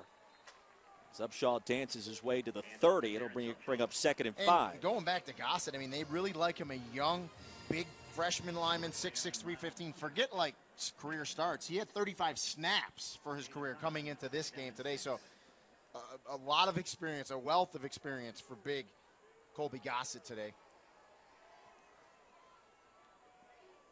2nd down and 6, approaching 5 minutes to play. A screen pass to Beathard. Has some running room, needed to cross the 35, and indeed he did. The drive continues. Yeah, I like that about Beathard. He knew where the first down marker was. You see a lot of receivers dance with the football when they get it on the perimeter. He put his shoulder down, knew he had to get to the 35-yard line, and he did it to keep the drive alive. Liberty hails from the FCS ranks. Appalachian State now in the Sun Belt. The Flames trying to pull off the upset on homecoming in a 48-48 ball game. There's Marcus Cox, finally dragged down by Hagan. So, Rennie, here's the question. Less than 5 minutes left. If you're Appalachian State, don't you want to try to keep it on the ground, chew up clock, score as you run out of time almost? I mean, ideally, yes. Take the clock down, score, and don't give Liberty any time to counter. The problem is, the most important thing is you got to score. Now, the luxury is you're tied at 48 and you're at home. But, yes, take as much time off the clock you can, but score. That's the most important thing. There's the zone read right side. Cox with some power. Up to the 49. That's another Appalachian State first down. And you see Cox there, how high and tight he has that ball. He has it secured, and he's running with a purpose, and you like to see that. And, again, I'm glad. Love that as a running back. I do, and I think it's good because, listen, Upshaw's having a great game, and then Satterfield puts Cox back in, and it's telling the young man, listen, I have confidence in you. You're our number one guy, and he's running hard now with 4 minutes left in this game. Knocking on the door of Liberty territory. Here's Marcus Cox. Tackled by Dominique Davis. A pickup of 4, call it 5 yards. And we talked about, the field goal kicking for App State today with the backup kicker in there, boy. And he kicked one right before half, which was huge. So we'll see with the clock starting to run now finally in this fourth quarter, it could come down to a field goal. And Appalachian State with 2 timeouts remaining. Also keep in mind Bentley Critcher, the backup place kicker, has made 2 field goals tonight, but he's missed an extra point. And here's Lamb right side. Needed 6 yards, got 7.5 for the first down. Well, he shows his intelligence, too. He knew exactly the line to gain, where it was, and ran right to it on the zone read. And right now it's a clinic for App State running this offense here, trying to drive down to win the game and put it away. 1st and 10 from the 39. Approaching 3 minutes to play. The quick pitch. Looked like a Russian sickle came flying through there for a second. Sims McElfresh with a carry. If I'm Sims, you kind of don't want to jump unless you're jumping for a purpose, because when you're in the air, you got no stability, and usually a safety is coming inside out and is about to light you up. And that's what happened to Sims McElfresh there. But to his credit, pops back up, and a nice 7-yard pickup on first down. 2nd and short. They'll move Drew Bailey over to the left side and run it that way with Cox. And Cox should have enough yardage for another first down. Time winding down now at 2:31. And here's the thing I would tell Taylor Lamb. He's been snapping the ball with 10, 15, 20 seconds left on the play clock. Let it get down inside really 3 seconds. We'll see what he does here. There's 25 on the play clock. They're in no hurry. They're in scoring zone in terms of kicking a game-winning field goal. So you don't want Liberty to get the ball back with any time if possible. Critcher has converted from 33 and 35 yards tonight, as Upshaw carries it down to the 25. And if you notice there, they snapped it with 10 seconds on the play clock. So if you do that 3 or 4 times in a drive, that's 40, 50 seconds that you're going to give the other team. And we know how quick Liberty's been, but you know, with 1:53 and counting left, and here's where it's going to bite Liberty, and we talked about it earlier, only one timeout left, so they really can't stop the clock. So it's really a moot point. 2nd down and 8. Upshaw. Dragged down from behind, short of the 20. That'll bring up 3rd down and 5. As the Mountaineers, Rainey, have now gone over 600 yards of offense. And eventually, Turner Gill's going to have to burn that last timeout on 3rd down here. I believe App State's going to run it. They're not going to attempt a pass here, and Turner Gill will hit that final timeout that he has. Now, if they get a 1st down, obviously, then Liberty's in trouble. App State can take it all the way to the end of the game. And I think that's what Scott Satterfield's going to do, maybe call a timeout right as the play clock expires. And get the correct play called, because he's got 2 left, so he's in good shape. That's a wise use of those timeouts. With 58 seconds remaining, he'll utilize one of those. App State now with 1 remaining. So best case scenario for Liberty, App State comes out, they run the ball, you stop them, you burn your timeout. Let's say 5 seconds goes off, that's 53. App State kicks the field goal to go up by 3 after the kickoff. You're going to roughly have about 47, 48 seconds, maybe 50 seconds left to try to go down. The luxury is you only got to get just past midfield with Lunsford's foot to at least give you an effort at it. And wouldn't that be something? I know I'm getting way ahead of myself, but if he had a chance to kick another big one to put this thing in overtime. Take a look at our impact players in tonight's ball game. And starting first for Liberty, brought to you by Capital One. Dante Shells, what a performance. 8 receptions, 164 yards, and the touchdown. He's been the go-to target for Josh Woodruff. And all over the field, he's making tough catches, stretching the field, making catches. Just an excellent job by Dante Shells. Meanwhile, Malachi Jones also for Appalachian State, a career outing. 5 catches, 105 yards. He's been a difference maker. Plus Metters as well, the freshman in his first game ever. Yeah, I just love the way Taylor Lamb has spread the ball around to multiple receivers tonight. The all-important 3rd down play. Pass is caught, good enough for the 1st down. McElfresh has got it, the leading wide receiver for the Mountaineers. And a big play right there. Well, and it's a gutsy and a good play call by Scott Satterfield. You know, he figures we throw it, we pick up this 1st down, essentially the game's over. Liberty still has that 1 timeout, but with a fresh set of downs, App State, can run the ball to 1 second left in the clock. It doesn't matter, and there you go. Liberty's going to take their last timeout, and they're out of them. Take me into the headset of Scott Satterfield. Well, you're there at the 10-yard line, 11-yard line. Do you try to punch it in, or you go for the field goal? You punch it in, but you try to punch it in by running the ball, get to the left side so the ball's centered, and you got to have faith in Critcher, your field goal kicker. Even though he's your backup, he nailed one right before half. You know, they're almost at the 10, so it's not much more really than an extra point. I don't think you risk throwing the ball here because too many bad things. You know, when you throw the ball, 3 things happen, and usually 2 of them are bad, incomplete or interception. So run the ball, hold on to the ball, secure it, get it in the middle of the field, and you basically run it down to 3-4 seconds left, bang your last time out, kick it, and everyone goes home with a very happy homecoming win here in Boone, North Carolina. 48-48, 53 seconds remaining. Appalachian State trying to put an end to this 3-game losing streak. On 1st down, Upshaw gets the carry. And stacked up, Rini, he's going to lose 2 yards. And he tried to bounce it. You don't want to put it on the hash mark. Keep it in the middle of the field. Upshaw has to hit that thing up the hole into the middle of the field. Loss of 3. 2nd and 13. So I would expect a run back. Handoff inside to the right side to Upshaw. Get this thing in the middle of the field. They're going to go option. Dangerous pitch. Upshaw's tackled right at the line of scrimmage. Nothing doing on that play. Well, here's the problem. Now you've gone wide 2 consecutive plays. You've lost 4 or 5 yards, and you know now you're on that right hash mark. Hopefully that's the preferred hash mark. You're a former kicker, Roy, so you know. Hopefully that's the hash mark Critcher likes because he's going to get a shot to win this game. So here we go. Scott Satterfield calls the timeout. They'll spot the football at the 15-yard line. That'll make it a 32-yard field goal. He's converted twice from basically this range tonight. You tell me as a former kicker, I mean, if you have a favorite hash, you're going to tell your coach, I like it on the right, I like it on the half, or I like it on the middle. So let's hope that Critcher likes the right hash. And keep in mind, Critcher, the backup place kicker. Zach Maddox out with a lower back injury. Maddox was just 1 of 5 on the season.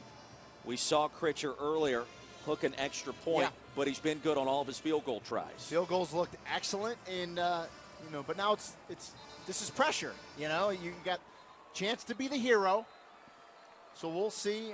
The good thing is he doesn't have to worry about Liberty trying to ice him. They're out of timeout, so you just got to zone everything out, and just like you're in practice that you've done hundreds and hundreds of times, and you can walk off the hero. The sophomore from South Daytona, Florida, Warner Christian Academy, for a homecoming win for the Mountaineers. Snap, spot, and the kick is no good. He missed it wide right. And I notice he's the type of kicker that likes to draw it. It didn't draw. So the problem is when you're on the right hash mark, you're going to miss. At least if you're in the middle of the field and you're a draw kicker, if you push it a little bit, you usually sneak it inside that right hash mark. So I think those last 2 plays were a little disastrous for Appalachian State in terms of losing yardage and not getting the ball in the middle of the field. Just my thought on the matter anyway. Well, it only feels right that this game goes to overtime, given the back-and-forth nature of what we've seen. We take another look at the field goal. If this thing's 5 yards further back, he makes it probably. Yeah, and you see it's starting to draw. You see it draw. It just draws late past that right upright. And that's the problem. Remember, in college football, the hash marks are wider than they are in the pros. Officially, they're looking at this again, but they're not going to overturn that. There's nothing there that I saw that'll overturn that whatsoever. No, I will say, if it goes over the top of the upright, it's technically good. It's technically good. But I didn't see that there, did you? No, I didn't come close to that. I think the tricky part about that is after it sailed wide right. It ended up dead middle in between the 2 goalposts. Exactly. When the kid caught it, If the kick actually comes back from 5 to 10 yards and it's a 35, maybe 40-yard kick, it's got a better chance. Correct. And that's why the officials are on either side of the uprights looking straight up. That's the call they're looking at, and they got the best view, and there's just no way I would fall out of this press box if they overturn this call. And Turner Gill, I think, is saying that same thing. But I don't have a problem with them looking at it. It's been that good of a game, and if we have a replay system, we have a replay booth, so take a look at it. And the call is going to be confirmed is no good. He's about to get off. It was a quick review. After further review, the ruling on the field stands. Goes to overtime. So we head to overtime here at the Rock on homecoming, tied at 48 between Appalachian State and Liberty, and the fans can't believe it. I don't know that we can either. We knew it was going to be high scoring. Yeah. Not quite like this. Well, and if you're App State, you're kicking yourself now because when you get a chance to win a game and put a team away, you have to do it. Liberty was in overtime last week. They let one get away from them. We'll see right now what they do. Anything can happen in overtime, Roy. We've seen it. And a reminder, of course, the college rules in overtime. You get the possession of the football, the opponent's 25-yard line. There is no clock. And it's every man, woman, and child for themselves, pretty much. And the other big thing is when you get to that third overtime, you must go for 2. If you get it to the third overtime. So the captains will meet at midfield. Blair, Law, and McElfresh, along with Josh Woodrum, quarterback at Liberty. And conventional wisdom here is if you win the coin toss, you would like to go on defense first. Yeah. That way you know exactly what you've got to do. And I believe App State won the toss. That's what he's asking him. We'll see right here definitively. App State won the call.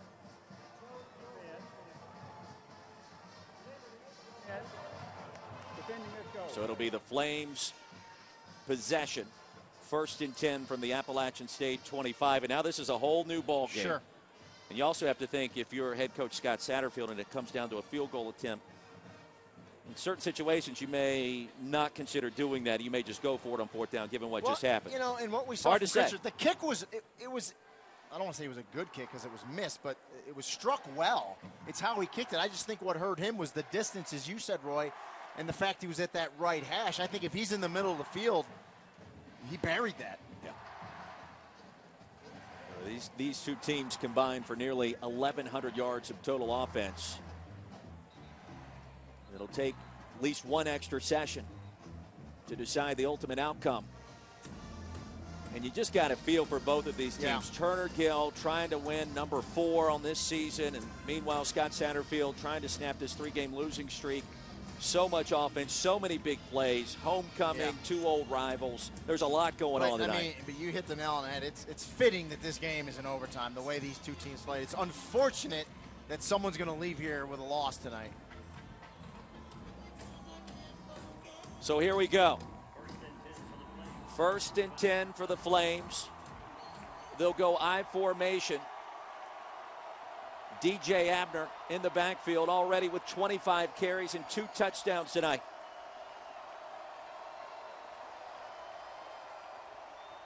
And he gets the handoff here. Crossing the 20 and a pickup of 5 yards on first down. Well, the one advantage perhaps for the Flames, Rini, that offensive line. So veteran, so effective. They've been playing good, really good in the second half. And again, no hurry, right? No clock. You just got to score.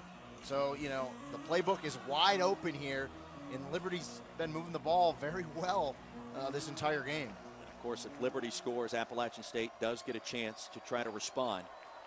And if Appalachian State ties it up again, they'll get the football on that 3rd possession. Toss sweep Abner. And short of the first down, a pickup of 4 yards. And crashing down that direction, multiple Appalachian State defenders. The 35, Toronto Thomas, I believe, was in on that too. Linebackers are very active today. And he cut Abner down short of the first down. So first big play of overtime. 3rd and 2 for Liberty.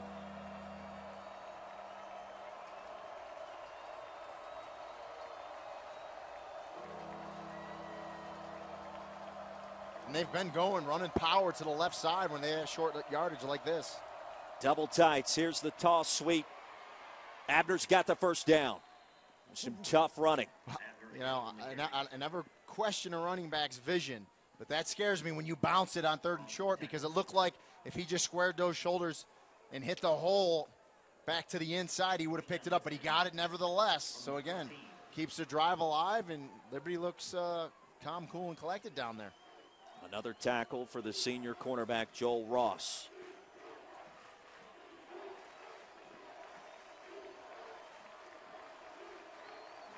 They'll go with the diamond package. On first down from the 14. Peterson in motion. Play action. Looking for the fullback, incomplete. Rashad Towns in coverage. That play looked kind of doomed from the get-go. Yeah, good penetration by App State, and it's just a little out of sync was Woodrum there and couldn't get the pass to the fullback in the flat. Good coverage out there as well by App State. Walla Al, that massive road paver in the backfield. We haven't called his name a bunch tonight, but he does a lot of the dirty work. They do the dirty work. They're blocking, they're kicking guys out. We saw him get 1 carry in there today.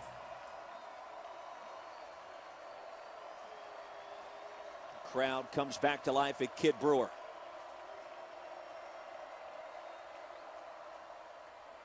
Abner crosses the 10 down to the 9. That'll bring up 3rd down and a long 4. Call it 5. And another big play for Liberty. But again, I like in the second half that they came out with a concerted effort saying we're going to run the ball. And they really done it. Abner well over 100 yards. Most of that done in the second half. And at 3rd and 5, 3rd and 6 here, we'll see what Aaron Stam has called up. 9 of 16 on 3rd down. 3 for their last 3 are the Liberty Flames.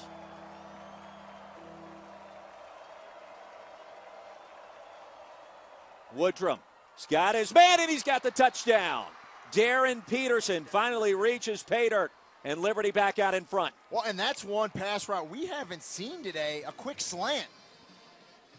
Peterson gets the inside move on the defender, and just a strike by Woodrum on third down to convert for the touchdown. We'll take a look at it here. Good protection. You see the offensive line cut, and then Peterson just comes inside on the slant, sits down, makes the catch, and gets it in the end zone for 6. Shucks and jives his way right past Rashad Towns. The all-important extra point is up. It is good.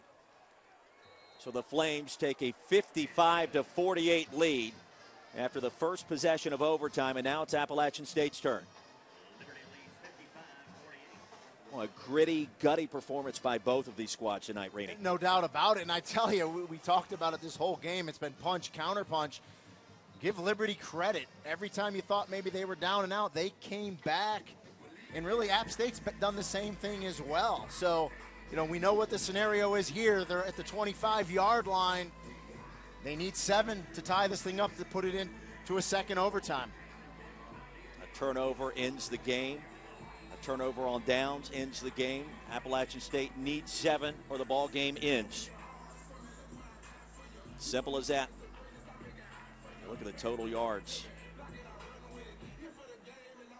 That's a good couple games for a few teams, let alone one game. On first down, a handoff to Marcus Cox. Voids the tackle. Like he stepped out of bounds. They're going to give him progress all the way down to the 9. And it'll be 1st and 10. Make that 1st and goal from inside the 10. I thought he stepped out. Good hard run. The field judge, Wes Booker, was right there. Said he didn't as he was trailing the play. We'll take a look at the zone read sweep. Good little move, stumbles a little bit. Good to break that tackle. We'll see here. Let's watch that right foot, left foot. No, good call. He stays in. Field judge right on it. And a nice run by Cox, who I think has done a nice job redeeming himself after the earlier fumble. Finally stopped by Kenny Scott. Appalachian State with 2 backs over 100 yards. Upshaw at 102. Cox now at $111. 1st and goal from just inside the 10. Towards the end zone, and it's picked off. And the ball game's over. Jacob Hagan, the 3rd-team All-American free safety with a play of his life. And that's the ball game. And as great as Taylor Lamb played today, that one just sailed on him a little bit. But you called it. Jacob Hagan, the senior free safety, makes an unbelievable play in the back of the end zone to end this game. And what a great win for Turner Gill in the Liberty program.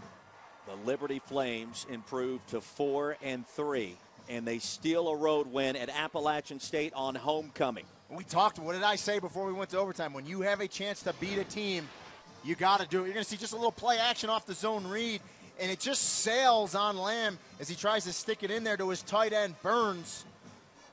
And give Hagan credit.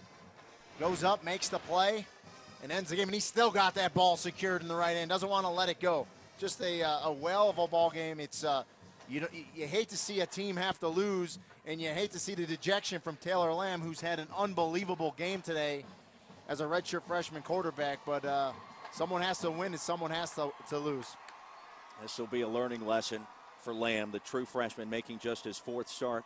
Meanwhile, Liberty, an FCS program, wanting to make a statement tonight, did exactly that. Well, and they make no bones about it. The Sun Belt's pretty much the place they want to be, and to come on the road to a Sun Belt program on homecoming, stick with them all game long, and come out of here with a win, that shows the conference officials, it shows them something pretty special out of Liberty. Appalachian State falls to 1-5.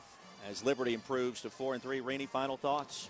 It's just an exciting game. I just like how they countered each other, and it just came down to the end. Fitting that it was overtime. Just we talked about which defense was going to step up and make the play.